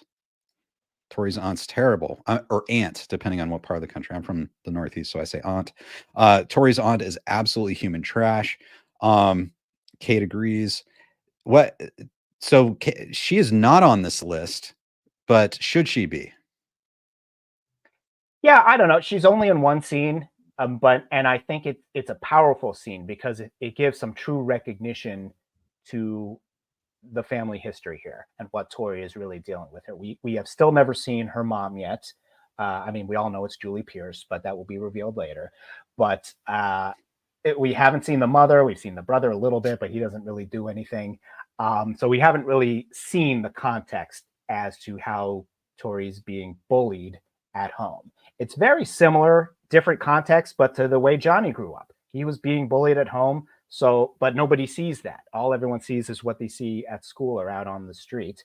And yeah, here she is trying to get money out of a 17-year-old kid, stealing it from herself and her brother off her dying sister. I mean, that's as low as you can get. So it makes you understand Tori's anger and what she's been dealing with, but obviously, as Sam says, doesn't give you an excuse to be a bully yourself to someone who is doing nothing to you. Right. Yes, indeed. Yeah, I think I wonder if we'll see her again. Maybe we'll see her again in season 6. Okay, so number 8. So we're getting to really the top villains. I put Sato at number 8. Now, you could argue maybe you could put him higher. This character was omitted from the Screen Rant list. But in Karate Kid 2, obviously this guy has held a grudge for a long time. And not only has he held a personal grudge against Mr. Miyagi, his whole life attitude seems to be fueled by anger. He has shades of Terry Silver. He's pretty ruthless business-wise. He's taken over Tomi Village. It seems like, in a way, the local people have been oppressed a bit by Sato. He's completely taken over the fishing industry. He shows his swagger. He's someone not to be messed with. Of course, at the end, after Miyagi saves him during the storm, he's redeemed. He sees the error of his ways and he comes back. But up to that point, he was pretty single-minded and focused on getting justice or regaining his honor by defeating Mr. Miyagi in a fight to the death. So where would you put Sato as a villain in this franchise? He's definitely up there. He is the villain of the Karate Kid Part 2. And I couldn't have said it any better myself. He took his anger that he felt towards Mr. Miyagi out on an entire nation of people, essentially, for 45 years, bullying them, taking them over, owning everything, taking away all their fish, their economy, their way of life, and just being vicious for 45 years. And on top of that, raising his own nephew to be a hateful person as well, for no reason. It's not like they were ever gonna, as far as he knew, ever actually fight Mr. Miyagi. So why teach Chozen to be so hateful? It was just all he knew. That's who he was. And another issue I have is, yes, you can say he was redeemed after his life was saved, but then he comes back and suddenly turns to Chozen and says, "Oh, go help Daniel." Also, I've changed, so you change now too. Even though for 17 years of this kid's life, he's been saying, this is how you are, be a bully, be hateful, to turn on the dime. And when Chozen is not able to do that, he disowns him. Says, now you're dead to me. Even though the reason you are is 100% because of me, you're dead to me. Never speak to me again. And, I take issue with that as well, because you're responsible for the way this young man grew up. So I was pleased to learn in season 3 that after Karate Kid Part 2, they did make up. Sato took Chozen back and tried to find this new leaf together. I was very happy to learn that, because even though, yes, he was a good guy, he made up with Mr. Miyagi. I didn't like the fact of what he did to Chosen. So it's definitely fair to have him up here on this list. He's the bully for Mr. Miyagi. Right. And then Terry Johnson says he's very single-minded even after his redemption, which, Mike, yes, you were talking about. And Yep. Jaws says Sato was wrong, but he had a great heart and he quickly recognized his mistake. So for me, the reason why I didn't rank him higher, and I don't know if this is fair or not, is that we see the effects of Sato, but as far as like him actually being an antagonist, I guess he causes Miyagi some emotional turmoil. But we never see him fight. We never see him actually fight or cause any direct harm. And we also never see him teach. Like he has his dojo, but it's Chosen who's teaching. So it's almost like he has his anger, but he's somewhat disconnected from actually causing harm. But I don't know if is that a fair way to look at a villain. Maybe emotional harm is enough. Yeah, well, you get the sense that he's been doing this, teaching the American military for many decades. And we don't see him do it, but we see Chosen do it, where Chosen basically just beats the shit out of the American military. And we get the sense that that's what Sato did for many years as well. I don't know. The guy had bulldozers out ready to destroy the whole village. Yeah, you're right. If Mr. Miyagi said, I won't fight you. And that's what would have happened, but for the storm. He was just going to destroy the whole village, everyone's homes, everything. I want to do that badly. So he does directly cause harm, or he's about to, just in a way that is not quite as direct, but it's pretty single-handed or single-minded, as you said, Terry. And so it takes some doing before that gets undone.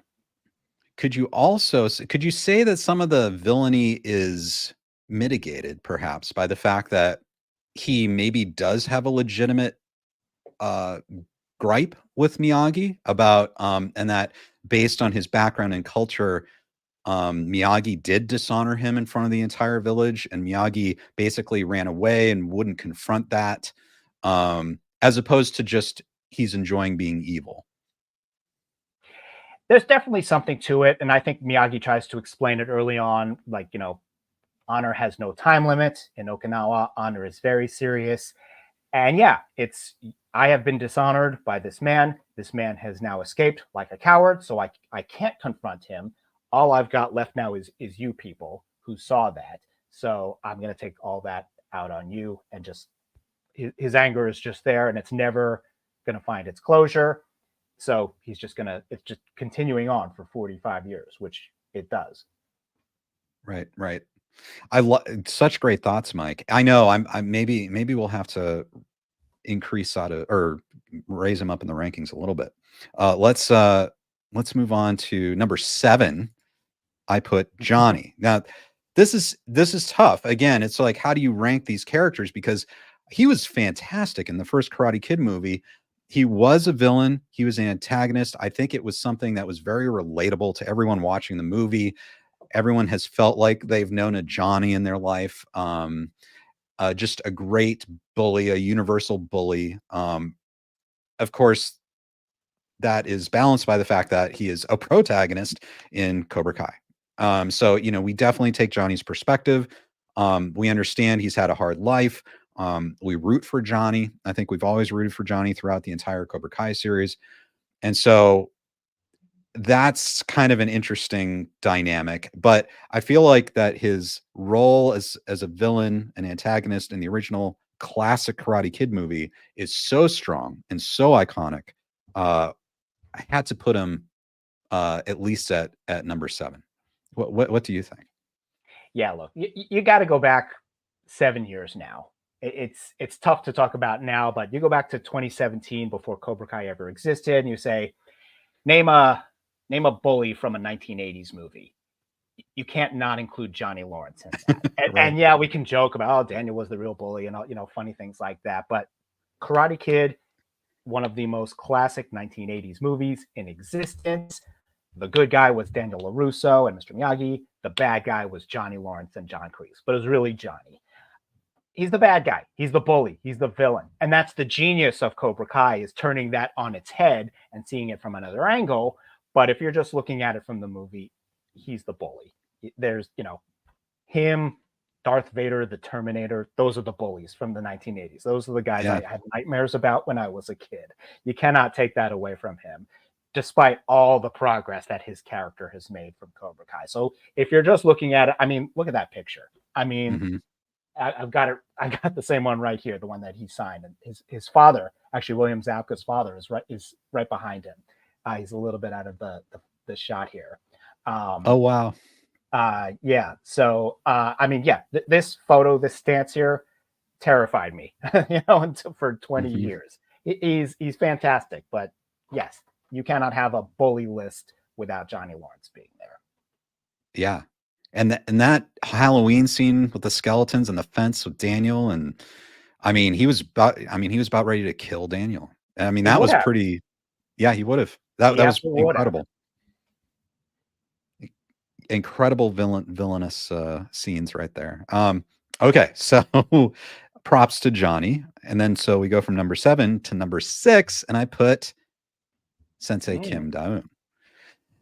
Now, and this, Mike, could be my own bias because I am, of course, a huge fan of Karate Kid 3. I have always championed the potential lore of Karate Kid 3, Kim Sun-young, and I was overjoyed that we would get a character that would embody that lore, Kim Da-eun. Now, I think Alicia Hannah Kim does such an amazing job with the character, and she brings this sort of aura of sort of ancient, like an ancient version of the Cobra Kai fighting style, like something older and meaner, with her, way of the fist. And I feel like she is, some have said that she is, kind of a one-note villain, but the thing is, I think she's a villain. She is ruthless. She doesn't care about kids. She's tough on kids. We see what she did with Tori, with making her hit the rock. And there's something driving her that is very dark. And you can tell she's very cunning. And, she really, I think by the end, doesn't think much of Terry. She kind of, if you watch her, she seems kind of suspicious of Terry and his plan. And I think she thinks she knows how to do things better. She's really only concerned about her grandfather's legacy, which Kim Sun-young, according to Chosen, is just about like trickery and deception and, unfair fighting, that type of thing. So that's why I put her at number 6. And maybe we haven't seen all of her character yet, and that's why she's a bit lower. There's probably a lot more detail that needs to be filled in. But I don't know, Mike, what do you think of Sensei Kim Da-eun? I love her character. I cannot wait. She's one of the characters I'm most excited to see where she's going to go in season 6, because you're right. I don't think we've seen a fraction of what she's capable of. You and I have talked about this in the past, the difference or the dichotomy between Cobra Kai, the dojo, and this Kim Sun-young, the way of the fist, this whole way of life. I think Sensei Kim here is the embodiment of that larger threat. We can't have the grandfather in this time period, so we've got her granddaughter, who we're led to believe was his protege. I think she's fantastic. She represents exactly. She says it herself. I'm not in this for money. I'm not in this to, be the number 1 champion. I'm in this for my grandfather's legacy. And that's what tempts her to come to the US when he mentions legacy and her grandfather. That's why she sticks around. I think absolutely she doubts Silver. She was there to see Kreese. Maybe he tricked her and saying John Kreese is going to be here. And then she shows up and he's not there. We haven't seen any redeeming characteristics yet. So as far as the one season we've seen her in, she absolutely is a bully of a sensei. And it's fantastic. And you're right. She is now the the sole owner of Cobra Kai, the dojo, who is not in prison. So she's taken the reins. So we've seen Johnny's Cobra Kai, we've seen Kreese's Cobra Kai, we've seen Silver's Cobra Kai. Now we're going to see Sensei Kim's Cobra Kai, or Way of the Fist, or whatever it's called, her dojo. And I think it's going to be a sight to be seen. It's going to be some pretty powerful stuff. So she absolutely belongs on this list. Indeed. And we have some comments about her. Jaws says Kim is a surprise great villain. Terryverse is proud of Alicia. Melissa says Ken Cole. If Kim is this ruthless, imagine what her father must be like. Indeed, father, which, and we don't know what happened to her father yet. Right. But her grandfather, obviously Kim Sun-young, who trained John Kreese and Terry Silver, agreed. And I think we're going to learn more in season 6 about that. Kate Maloney said, did Kreese leave his training or was he kicked out? Maybe he was kicked out and Kim Da-eun carries that anger over her crush being banished. I hadn't thought of what it are your like thoughts? That. I hadn't thought of it like that. I don't think he was kicked out. It was more Silver got them in and they trained directly with him for some period of time. We don't know how long it was. But he's not there anymore. But clearly he made enough of an impact that Sensei Kim has not forgotten him, even though it's been quite some time, as far as we know, that since they've seen each other. So I am looking forward to them reconnecting. I think we will see Kreese and Sensei Kim again together in season 6, and it's going to be pretty cool to see. They're going to create some powerful stuff together. I totally agree. And, you look at the dynamic in season 5 between Terry Silver and Kim Da-eun, and she always seems like slightly maybe questioning or suspicious of Terry and what he's doing. It'd be so interesting to see that dynamic where she might actually be more susceptible to John Kreese in terms of like, maybe he holds more sway over Kim Da-eun. So Kreese might be kind of more influential over Kim Da-eun than Terry was over her. I don't know. I'm very, very interested to see the dynamic because I'm sure he escapes and she's probably his biggest ally at this point, right? For sure. Yeah. She's his means of escaping the country or just escaping authorities, what have you. And I think absolutely they're going to connect again at some point. Like I say, nothing the big three does is by accident. And having that tiny little moment between young Kreese and young Kim, that little wink, that little smile, that was there for a reason. There is a connection between them. And I think we're going to see that develop in season 6. Totally agree. Okay. So now this is, we're really getting to the top tier for villains. Okay. Right. So next for number 5, I'm putting Mike Barnes. The bad boy, Mike Barnes. And, this is, again, he's had kind of a redemption so far in Cobra Kai season 5, but his character in Karate Kid 3, obviously the young antagonist, the young villain for Daniel in Karate Kid 3, which really it was kind of a thin character. We didn't know too much about Mike Barnes in that movie. I think it was Sean Kanan's just pure menacing performance. It was like a steamroller. And a lot of people thought he was just very brutal, much more brutal than Johnny. He didn't seem to be personally invested in any of the characters. He was doing this for money. He just cared about winning and getting money. And so a very cold villain. And I think a villain that left an impact on the fandom. Mike, what do you think of Mike Barnes? For sure. He absolutely belongs up here. It was interesting because I had to do something different for Karate Kid 3, especially if we're going to go back to the Cobra Kai route. It's not fighting over a girl or fighting over honor or a 45-year-old grudge. We got to find a different reason. This is a guy who's basically a bully for hire, a tournament terror, as they call him.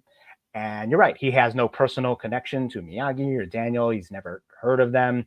All he knows is he's been hired by this multimillionaire, and your mission, terrorize the shit out of this one kid for weeks and months, beat his ass in one tournament, one little teenage tournament, and you will own 50% of our new dojos, and you yourself can live like this in a mansion with a hot tub. To a kid on the street. And we know very little about Barnes. We know he just travels around going to tournaments. So we imagine he's lived a pretty tough life, had to fend for himself. And he's only 17 himself, or so he says. And suddenly he's got this deal. All you got to do is be like this, be an absolute monster for a couple of weeks, and the world is your oyster. Yeah. That's a pretty tough sell there. And so that's exactly what he does. He torments Daniel for weeks on end. And then when Daniel says he is not going to compete in the tournament, suddenly all those dreams of Barnes are in jeopardy. Nothing is going to happen if Daniel is not in the tournament. So then it becomes a little bit more personal. Now you are preventing me from getting this deal of a lifetime. I'm not going to let that happen.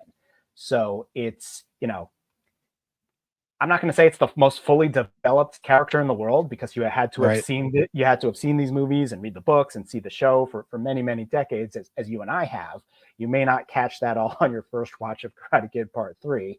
You may just see him as more of a superficial villain, which he can be. That's a fair assessment.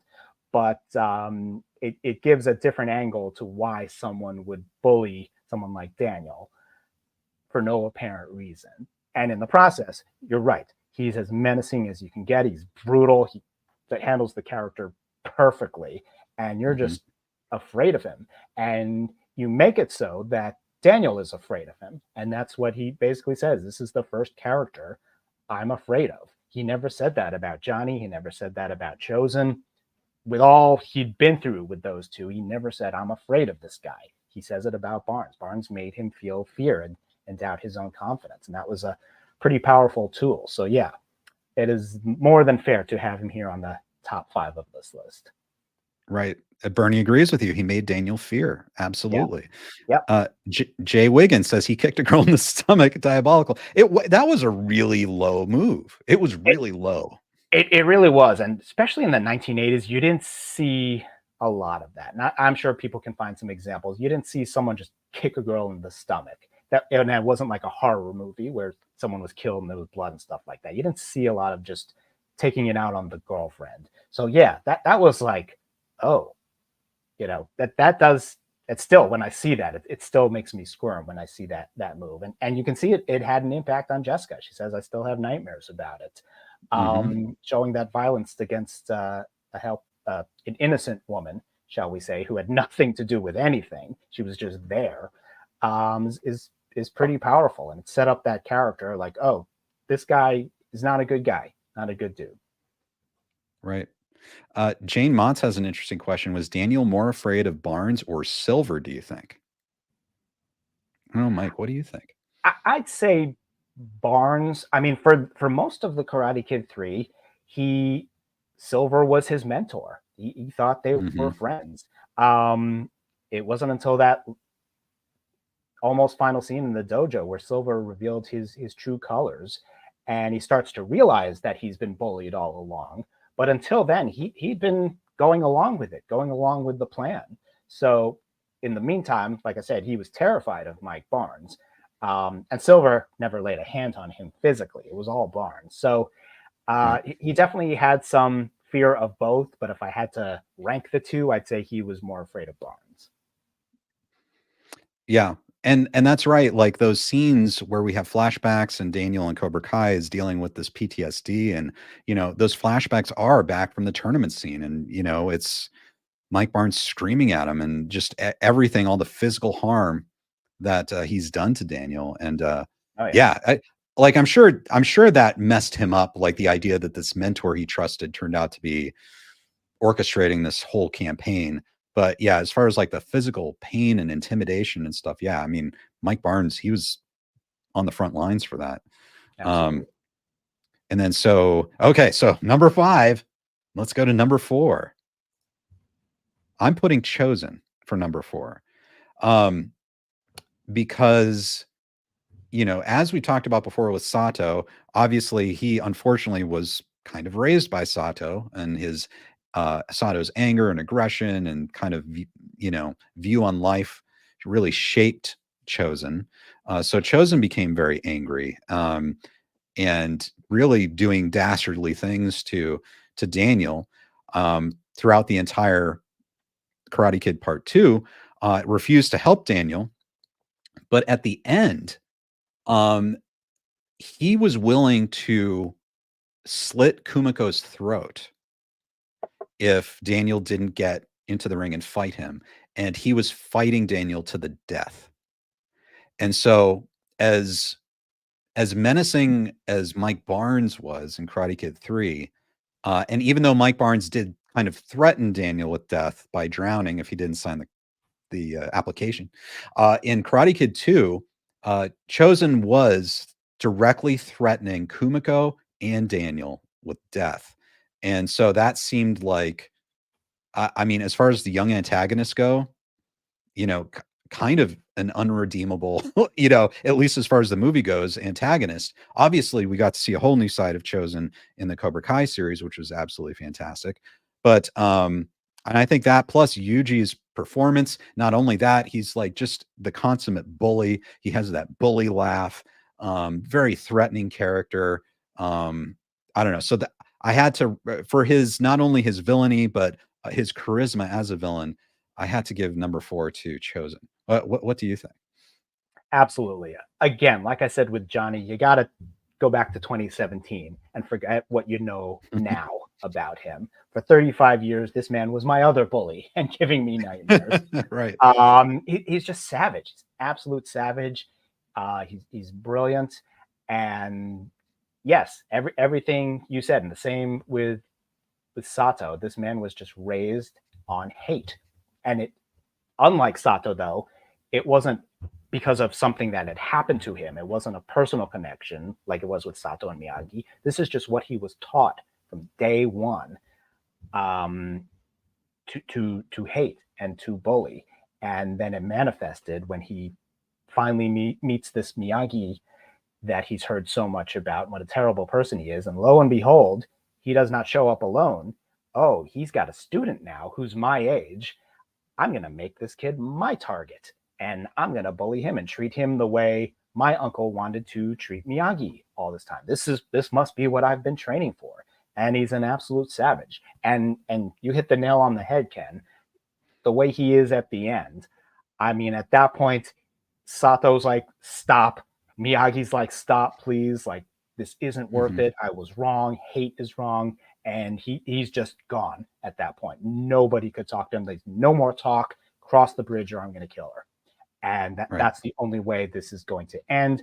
And Sato sees his own worst nightmare. This is everything he wanted to happen, or he thought he wanted to happen with Miyagi, but now he's seeing his own 17-year-old nephew do that to innocent people who have had nothing to do with that.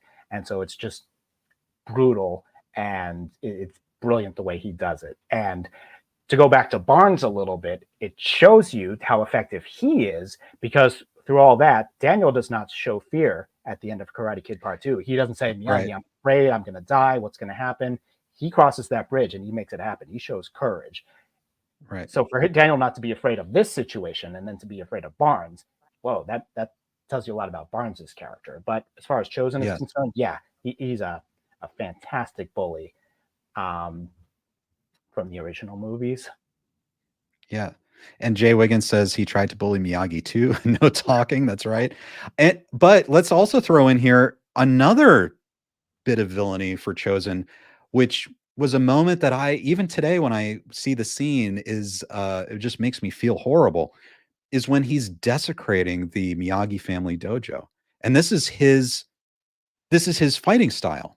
It's his own legacy. That's past his own legacy. And he's Shimpo Sensei. He's spearing Shimpo Sensei, and not like that. I mean, that's pretty bad.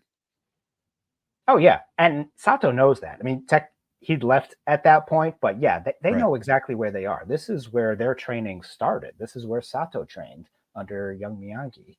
And so, yeah, it's just no honor, no respect.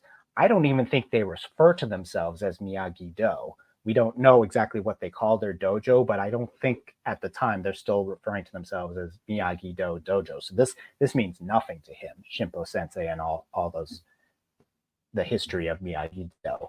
That comes later, I believe. So it's just brutal and savage, and it's a great villain. Yes, yes. Okay, guys, we're up to the top 3. Who do you think is going to be in the top 3 of the official KenCast villain ranking? All right, number 3, Mike, is, I know everyone's going to agree, Tom Cole. That's right. Just above Chosen, Tom Cole. And no, I honestly, I love the character. I love the character of Tom Cole. He is obviously not at the level of the other characters we've just been talking about, but I have to give him props.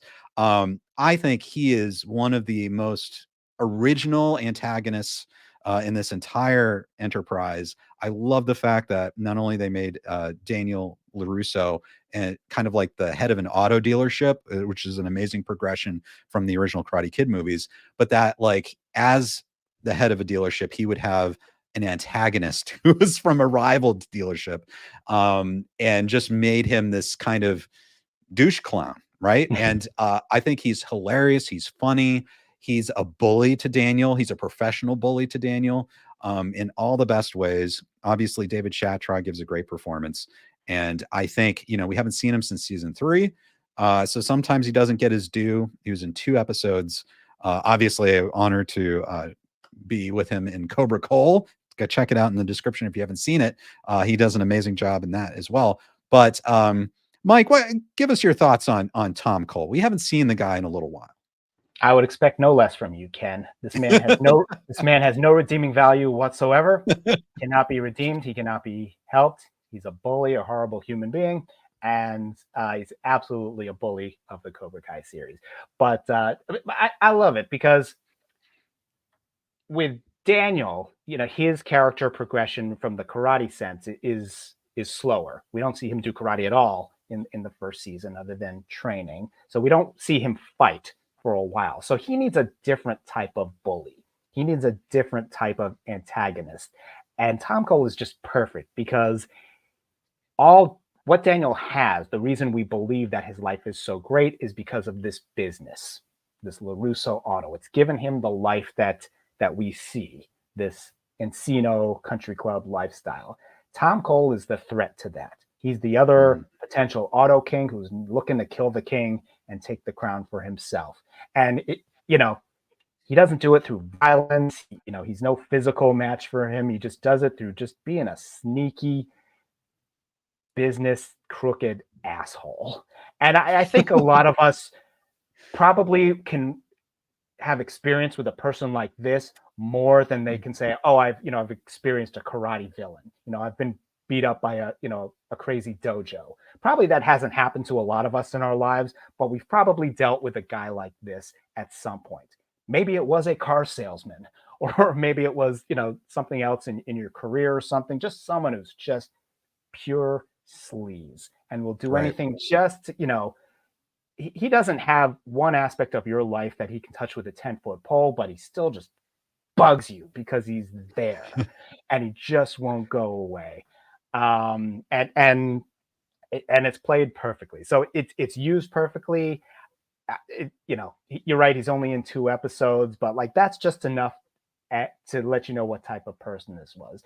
And in season 3, he's still a douche clown, but he is a true threat to Daniel's business and his entire livelihood. In that one episode, he threatens everything that he's built for the past 25 years and shows no mercy. He's about to truly undermine the entire business and take it all over based on, the situation that they're dealing with as a result of the fight. That's pretty cunning. So, yes, he's silly. Yes, he's, all the things that are Tom Cole, but he's not to be trifled with. He is a menace, and I wouldn't be surprised if he were to make an appearance again somehow. This is a man who himself has a beef with Daniel LaRusso, among many others, and he may be willing to join the fight.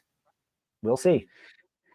Right. And, of course, since this character was introduced in season 1, the thing that jumped out to me was his last name, and not because that's my last name, because it is, but it is the last name of Tom Cole, who is referenced in Karate Kid 3.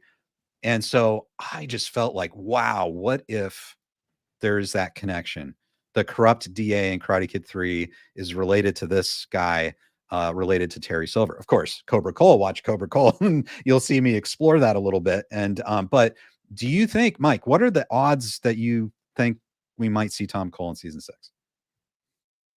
I think it'd be a nice way to pull something together. Again, will it be a big role? Probably not. But if this is going to be the ultimate season, taking all the villains and everything, he has not been defeated. As far as we know, he is still around as well. Mm-hmm. And Right. if this is all like all or nothing, let's take down LaRusso once and for all. Cole is part of that story.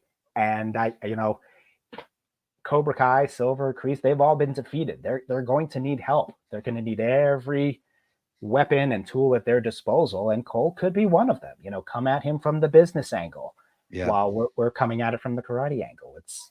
It's a possibility, and I know the Big Three loves the character, so I would not be surprised if we saw him again. I sure hope so. Marianella, thanks. Speaking of Tom Cole, we want to know when Cobra Cole too. That would be fun. That would be fun. We'll if there's anything to announce, I will let you know. That would be great. And Kate says, and Tom Cole is mean again. Yeah. That's great. I agree. Hopefully we can see Tom Cole again. All right, Mike, we are getting to the top 2. Very important. I know this is a big point of controversy. I know people are waiting right now to know what are the top 2. So as far as KenCast rankings go, number 2 is John Kreese. Yeah. Dun, dun, dun. Okay, so this guy is fascinating. Obviously, Martin Kove does such an amazing job playing John Kreese. If you look at the screen time for John Kreese in the first Karate Kid, it is not as much as you think. He's not in that movie much, but his presence is so strong. It overshadows everything that happens. It overshadows, or I think it informs the Cobras, obviously. We link his villainous, his menace to them. But yeah, he's not in it much. He doesn't really have any direct contact with Daniel that much in the first Karate Kid. It's really just talking to Miyagi in that first scene. And he really leaves his students to threaten Daniel. And of course, we see him briefly in Karate Kid 2. And then in Karate Kid 3, he's in it. And then he's back at the end. So he's not in it for a huge amount of time. But still, he is this iconic villain just from those movies. And then we get this amazing exploration of his character in the Cobra Kai series. All this backstory, fighting in Vietnam, all of that. And what do you think, Mike, about John Kreese as a character and what his character means to the Miyagiverse? It means everything. You're absolutely right. If you just take the first movie, which will always be, I think, the most known for, you're absolutely right. I think if you add up the total time he's in it, it's a couple of minutes. He's in 2 dojo scenes and then the tournament, and that's it. And except for finish him, he doesn't say a word in the tournament. We don't hear him say a word. I compare it to someone did a count that Darth Vader is actually only in like 11 minutes of the first Star Wars movie, if you were to add up all the time together. But he's the iconic villain, of course, from that movie. He's the bad guy who just every scene he's in, he owns the whole screen and just terrifies you. And I'd say the exact same thing of John Kreese. It's not about the quantity that it's in, it's that when he's in, he is larger than life. And in the case, you think about that scene in the dojo, he towers over Miyagi and Daniel. He looks like he could break them. He's just this menacing figure, and you realize like the threat he presents and that he's the reason. No such thing, bad student, only bad teacher. He's the real reason that these kids are on this wrong path, and he's just going to stop at nothing. So he's a powerful, powerful villain. He gets humiliated at the end of part 1, then again beginning of part 2, and then in part 3 you start to see the loose cannon side of him, the desperate Kreese. We start to learn a little bit more about his history. Like you said, he was a Vietnam veteran and everything that means, and a little bit more about the dojo and that they're more hell-bent on revenge. and you start to see a little bit more of the loose cannon side of him. Then we get to the show. He does not appear until the very end of season 1, which I loved that they did that. They saved him for the big reveal at the end. We start to see what it's been like for him, that it's been, life has tried to break him down for the past 35 years, but in fact, he set it up from the very beginning. I've been in brumation, and I'm waiting for a way to slither to the top. But this time, he doesn't do it through direct violence.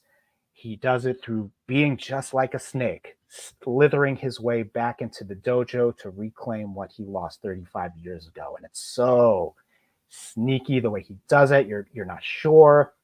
He looks like he's looking for redemption. He looks like he's been beat up and he's just looking for a second chance. But at the same time, you don't really trust him.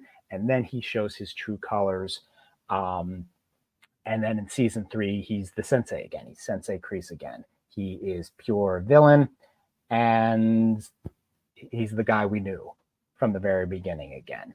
And that carries on to season 4. He brings Silver back into the mix, which turns out to be his own undoing. And then while that's ongoing, we start to learn a little bit more of his youth, his background, and the fact that, he came from a broken home, that he was bullied in his youth. He went to Vietnam. He had this horrible captain who you talked about, and this, these lessons that he learned and the mistakes that he believed he made by showing mercy to others, and how he learned this whole no mercy, show no weakness to anyone attitude that has just taken over his entire life. So you start to see more of the person behind this evil sensei, which takes it all the way through season 5 in one of what I believe Martin Kove's most finest acting achievements, when you start to see the therapy scenes and she starts to dig in. That person is still there. He's still in there somewhere. It starts to go backwards through Betsy and Captain Turner and Tori and Silver, Johnny, young Johnny, old Johnny, everything he's been through. Not on that list, interestingly, is Daniel, of all the people that he's seen in his past, which I thought about in the past. But then you start to see this redemption angle, that he's trying to get better. He's trying to find some type of path that is right for him. It's not that he's automatically going to transform to this good guy, this saint again, but it just, shows the deepness of this character. But for the most part, he is absolutely the bully, the bad sensei, the bad guy, however you want the character. We just know why, what leads someone to become like this, and where he ends up is going to be the big question in my eyes, because he's made it clear, and Martin Kove has even said this many, many times, that John Kreese has 2 loves, Johnny Lawrence and Cobra Kai. When it comes to head to head, those 2 loves, so far Cobra Kai has won every single time. He almost killed Johnny Lawrence several times to maintain the glory of Cobra Kai. At the end of the day, is he going to finally be the father figure that Johnny Lawrence has always wanted and deserved, and do that over loyalty to Cobra Kai? I believe that's a decision that is going to be made in season 6, and that's where his storyline will finally find some type of conclusion. So it'll be exciting to see. Yeah. I totally agree. And I think they've done an amazing job of kind of like what you're saying, like bringing the humanity to his character and really kind of using some characters like Tori and Amanda to sort of expose this soft underside to the character that we didn't know about. Like they're able to get in a little bit. And there's a lot of discussion about, is he going to be quote unquote redeemed? Should he be redeemed? And I don't know. It's interesting to see where he'll wind up. A lot of people have been predicting he's going to die. Some people have been predicting that for multiple seasons. I don't know. Again? Yeah, I know, right? Do you think he needs to be redeemed, like in the official sense of the word, or do you think he'll still or do you think he'll exit the series as a villain that we understand how he got there, or do you think he will become a full-on good guy?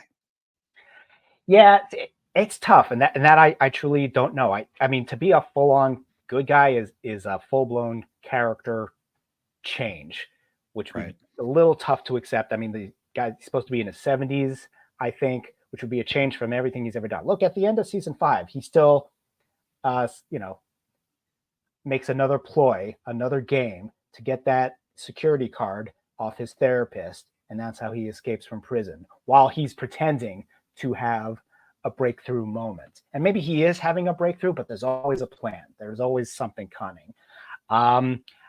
I think that character development, especially in season 5, was on purpose. They're not going to do all that and have him make all that progress only for him to be the same John Kreese at the end of season 6. Mercy is for the weak. Right. I think he's shown too much progress to go that. All I know is that in that jail fight scene, when suddenly young Kreese appears again, you're rooting for him, and you're like, what am I doing? I'm rooting for John Kreese to win this fight. Suddenly he's the one getting bullied, and he has his redemption. So I think there's definitely going to be a journey moment. Does that end in his death? Does that end in him just being like, okay, you know, I've done my part. I've helped Johnny. I'm going to go off and live my life. Or is he going to try to find some path going forward? I think that's more likely than him suddenly being the good guy. But you're right. We've seen a lot of inklings in it. We saw it with Tori, which you mentioned at the end of season 4, where Silver's like, you know, elbow her in the face again, show no mercy. And he's the one who realizes his past and steps back and is like, you know what? Do things your own way. You're doing great. Finish the fight how you see you should. That's very different from what he would have said 35 years ago. So I think he's going to have some type of moment where everything he's learned, everything he's done, everything he's seen is going to have some type of impact on whatever the outcome of season 6 is. And I think it's pretty clear that has to deal with Johnny somehow. Fascinating, Mike. I love everything you brought up. It makes me more excited to see Cobra Kai season 6. And I mean, yeah, I don't think we can understate how important John Kreese is as a villain, not only to the Miyagiverse, but to the history of film. Really one of those iconic villains. Absolutely. All that said, we still have the #1 spot left. Who could it be? Who could it be, guys? You know, this is something that took a lot of thought. You know, I was tormented about it. Like, who do I put at #1? And so, yeah, really, it was all night last night. I was just trying to think, well, maybe not whether it should be #1, but how far out ahead of the rest of the pack is this villain? Just an absolutely incredible villain with an incredible performance. In fact, a villain that I think, in my opinion, transcends villainy to the point where I think he's misunderstood. I think he has very clear goals, goals that would be laudable to a good portion of the human population. It's just from the context of these characters we're told as heroes, they view him as a villain. So that's why we as an audience view him as a villain. So, Mike, I'm very proud to announce the #1 villain in the KenCast villain ranking is Terry Silver. So I could go on and on about why I love Terry Silver. And I understand some people might not think he's the #1 villain. Obviously, the Screen Rant article didn't. But I think all of his qualities as a character, as a villain, matched with Thomasine Griffith's performance. And shout out to Nick Marini, who plays a young Terry Silver. Yes. Just a very fascinating character that manages to wrap in all of these qualities that it's almost like throwing spaghetti at the wall, like all these villainous qualities that you are putting into one character. You know, from Karate Kid 3, he's a toxic waste dumper. He's rich. He smokes cigars. He has his own bathtub. He's a con artist to a teenager. He's perfectly happy to hurt children. He gets pleasure out of seeing his enemies suffer. Just he breaks and enters into old people's homes. He tries to fight an old man. Like all of these things, they throw it on, and somehow this character absorbs all that and it makes sense. And he's just someone that has unlimited means to do whatever he wants to do. He's very intelligent, and he's lethal, physically lethal. So I have to give number one to Terry Silver. And, we are trying to support Terry, save Silver, because we do believe he's misunderstood and he could probably lead our society into great success if we would let him. But Mike, tell me about your thoughts of Terry Silver. Oh, man. You can disagree with me. I understand. Terrence, what are we going to do? I mean, again, you separate it out. You go back 7 years and you're talking about just The Karate Kid Part 3. His one appearance in the movies. Absolutely. He is the villain. You could argue, is he worse or better villain than John Kreese even? Because he has no personal connection to Daniel or Miyagi. He's just hell-bent on revenge. And that's what he is. That's all he knows. And unlike John Kreese, he has the resources financially to back that up. You're led to believe that he can financially do anything. And he's crazy. He's a crazy villain. And you're right. As on top of all that, he's an amazing fighter. We don't know a whole lot about him except that he was in Vietnam. He stops at nothing. He breaks into homes. He gets any type of intel he can and uses it against them, like with the 442nd. He plays with emotions, pretending to be a friend to Daniel, pretending to be a mentor. All the while, he's just waiting to pull the rug out from under them and show his true colors.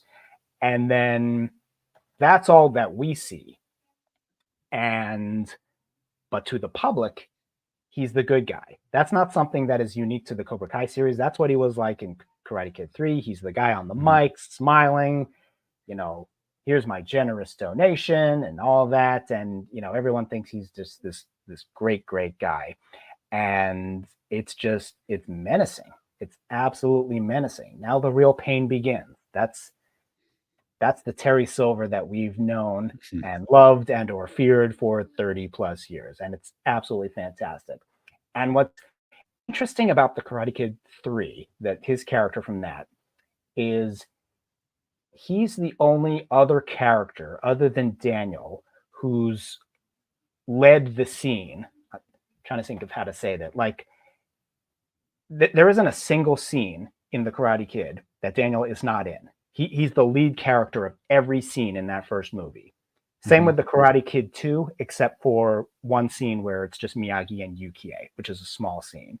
Daniel carries the whole first two movies. The third movie is where there is a character who is not Daniel, who is carrying certain scenes in the movie to progress the story, and that's Terry Silver. So you got to give him to that. And he actually does it first. He does it before, really, even Daniel comes back. He carries a part of the Karate Kid trilogy. So that, for me, is what separates him a little bit from even John Kreese, that we get to see a little bit more behind the scenes of what's going on in this guy's crazy head and see his plot of revenge even more than Daniel sees. And so it's just fantastic. Then, once again, we get to the show, the fast forwarding.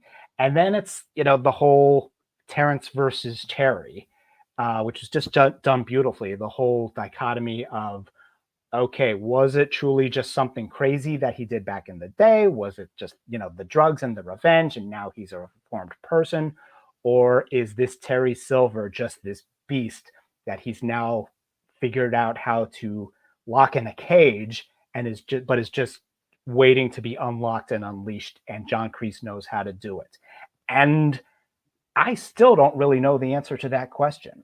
I don't know who the real person is. Was Terrence who he really is, or really was when he was young, before everything that happened in Vietnam, and Terry Silver is just this animal? Or is it Terry, the real person, and Terrence was just kind of like the fake person, like John Kreese accused him of being?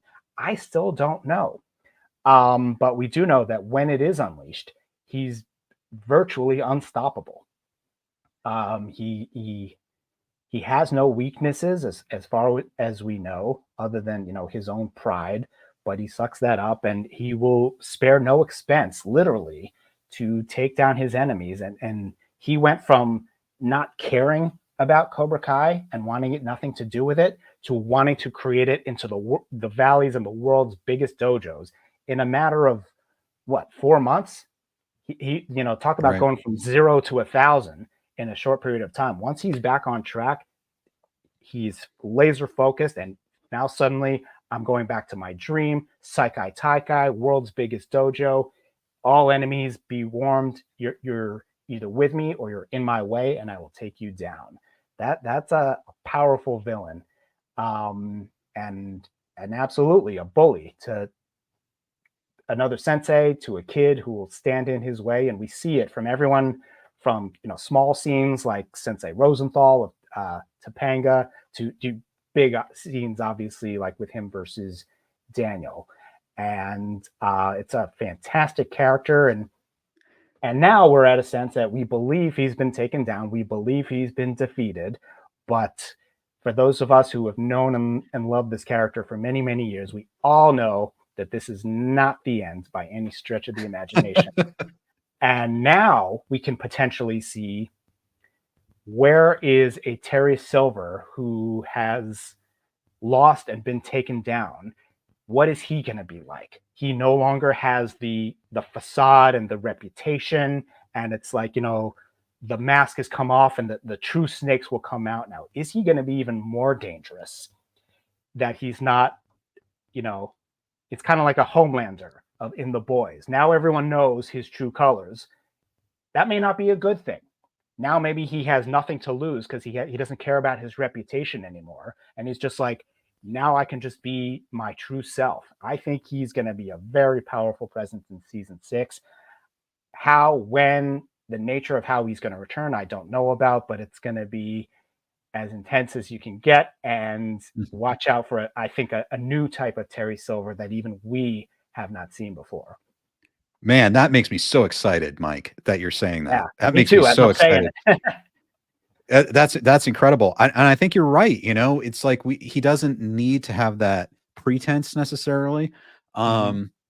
You know, going back to, because he's very ruthless. I love what you said about, you know, even when he was those little tidbits when he was talking to Sensei Rosenthal, and Sensei Rosenthal was like, you know, this isn't what we agreed to as Shabbat services. And Yeah. I mean, he was willing to, I mean, where he is willing to be deceptive, it's like he has no remorse about anything. Yeah. But I also love what you were talking about in terms of when we saw Terrence. What is the real Terry Silver and Terrence?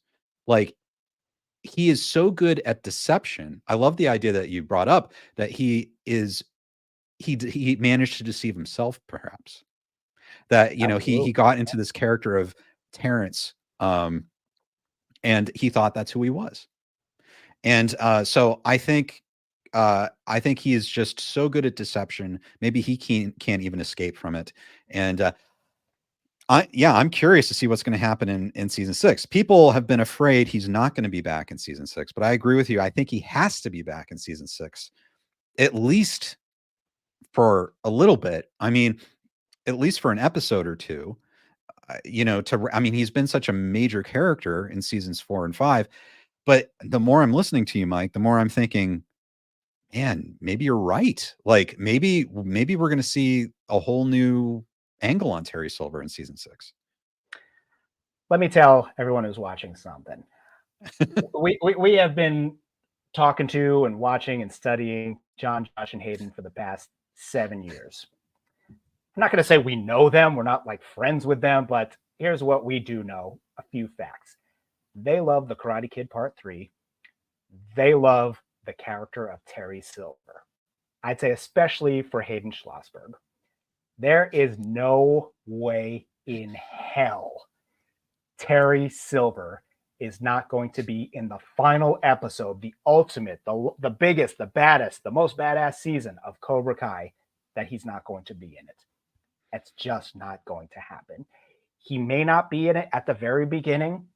I think that actually would make more sense for him to be believed to have been defeated. Okay, he's out of the picture. Let's talk about these other things and these other issues.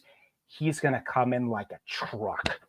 When we think we have a handle on things, we think we've made progress, we're doing well, he's going to come in like an absolute truck on the wrong way of the highway, and we're not going to see it coming.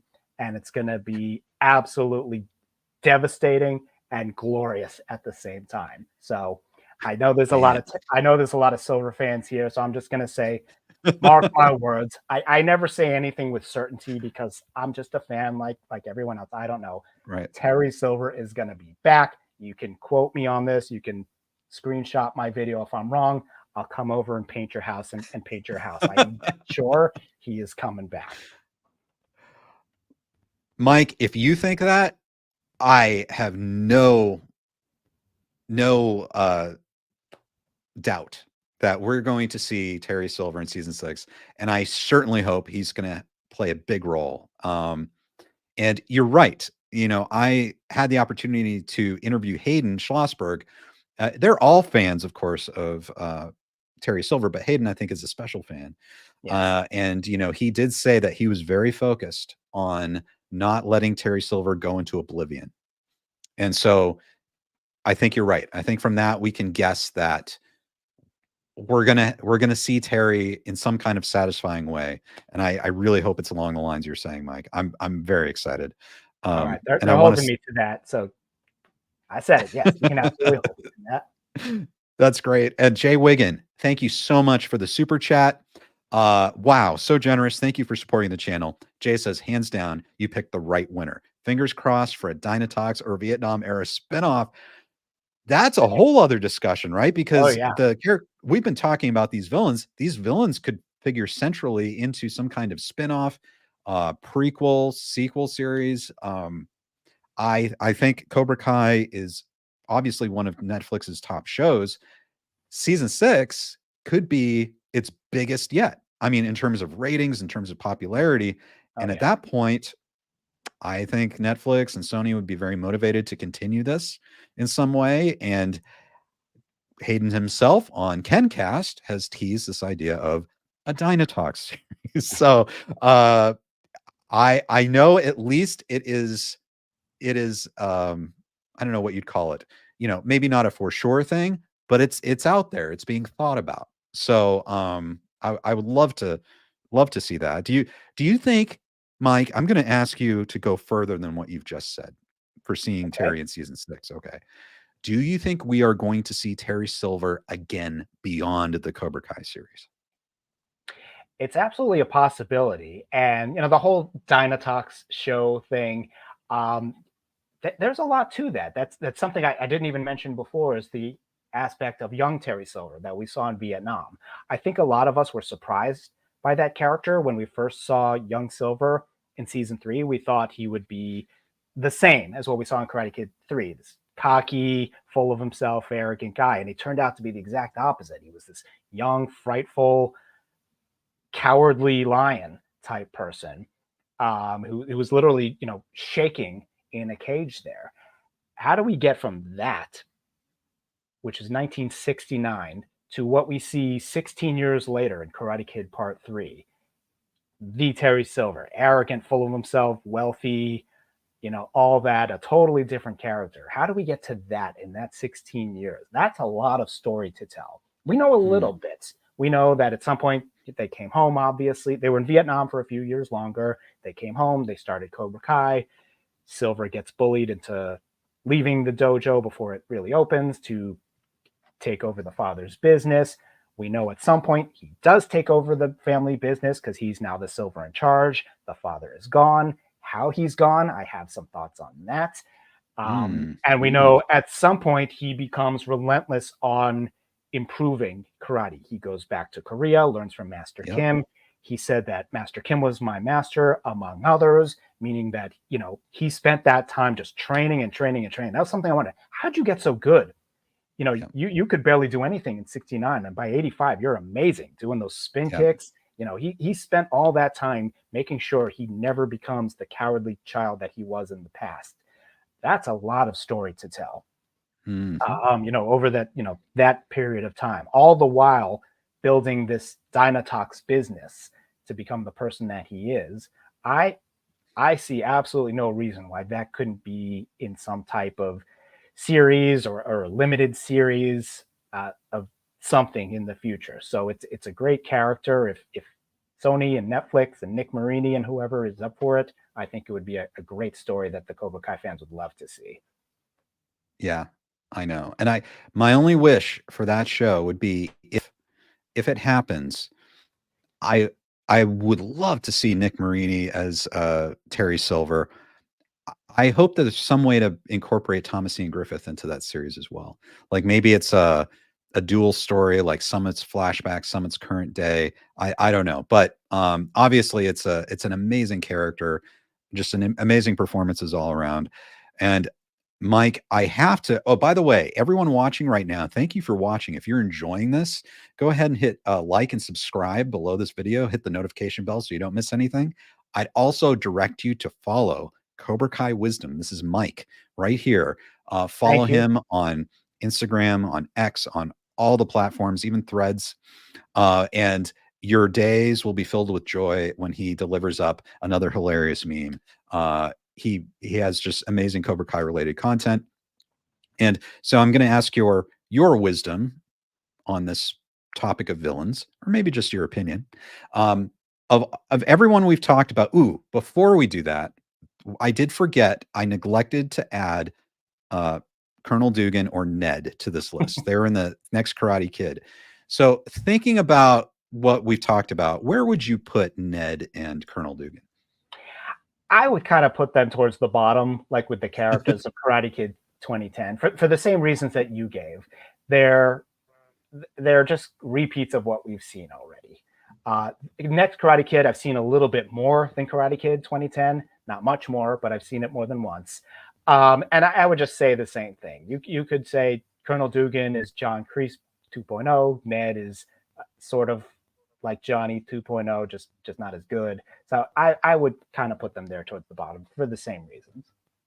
Yeah, I think that's fair. I think the actors did a great job. Like Michael Ironside, for instance, if you somehow brought in Colonel Dugan into Cobra Kai and you had an actor like Michael Ironside, like the big three would flesh out that character would be an amazing character, an amazing actor playing that character. I think the same thing with Ned.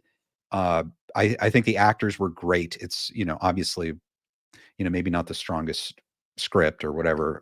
But yes, I agree. Now, what I was going to ask you before, kind of maybe to wrap all this up, is who is your personal favorite villain in the Miyagiverse?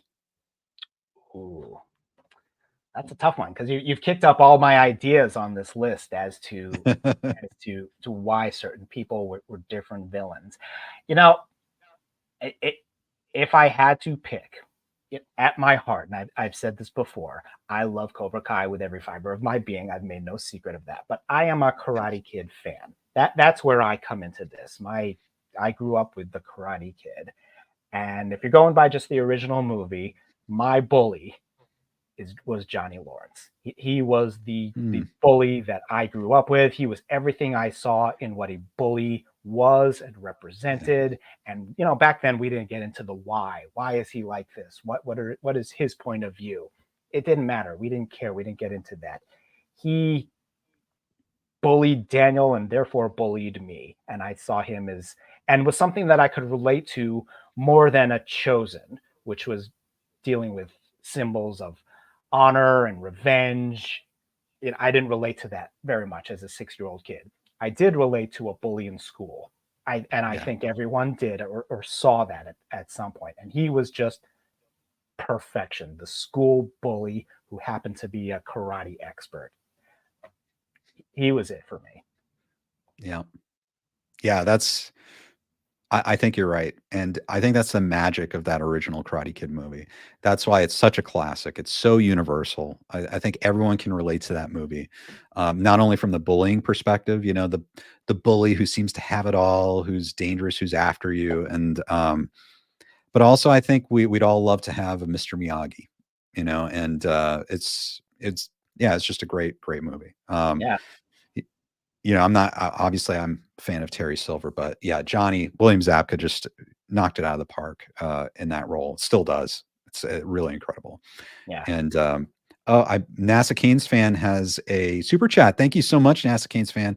I see Hector and Terry joining forces. We didn't mention Hector. He's kind of, I don't know. We know about him. We know that that Carmen does not have a good history with him. But we'd never see him get to be truly villainous. We get inklings of that, but yeah, it's a good question. Like, do you think we'll see Hector again, Mike? It's a possibility, not a necessity. We know he has some type of connection to the martial arts world. When Miguel tells him he's a martial arts champion, and Hector says, "I'm surprised I'd never heard of you." We know he has that type of connection there. So if we're talking a world martial arts tournament, maybe there's some in that he has there. That's the only way I see him really coming back. But if he doesn't, I would be okay with it. I see that he served his purpose in the story for Miguel to have that closure and realize, oh, my mom was absolutely right about you. I'm going to go back to my life and be happy with Johnny. So, but we'll see what happens. Right. Well, Mike, I want to thank you so much for joining us today. Any chance we can get to get your wisdom on Cobra Kai, I think is amazing for all of us.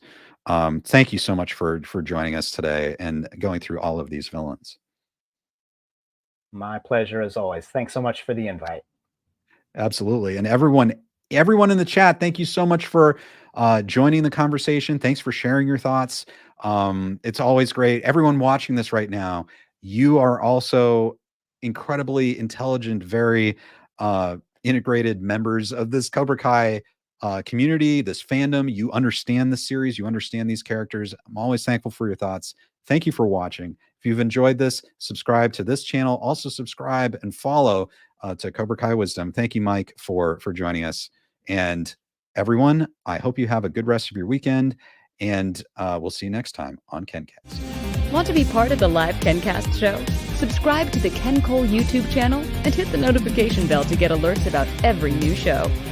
Thanks for joining us, and we look forward to seeing you next time on KenCast.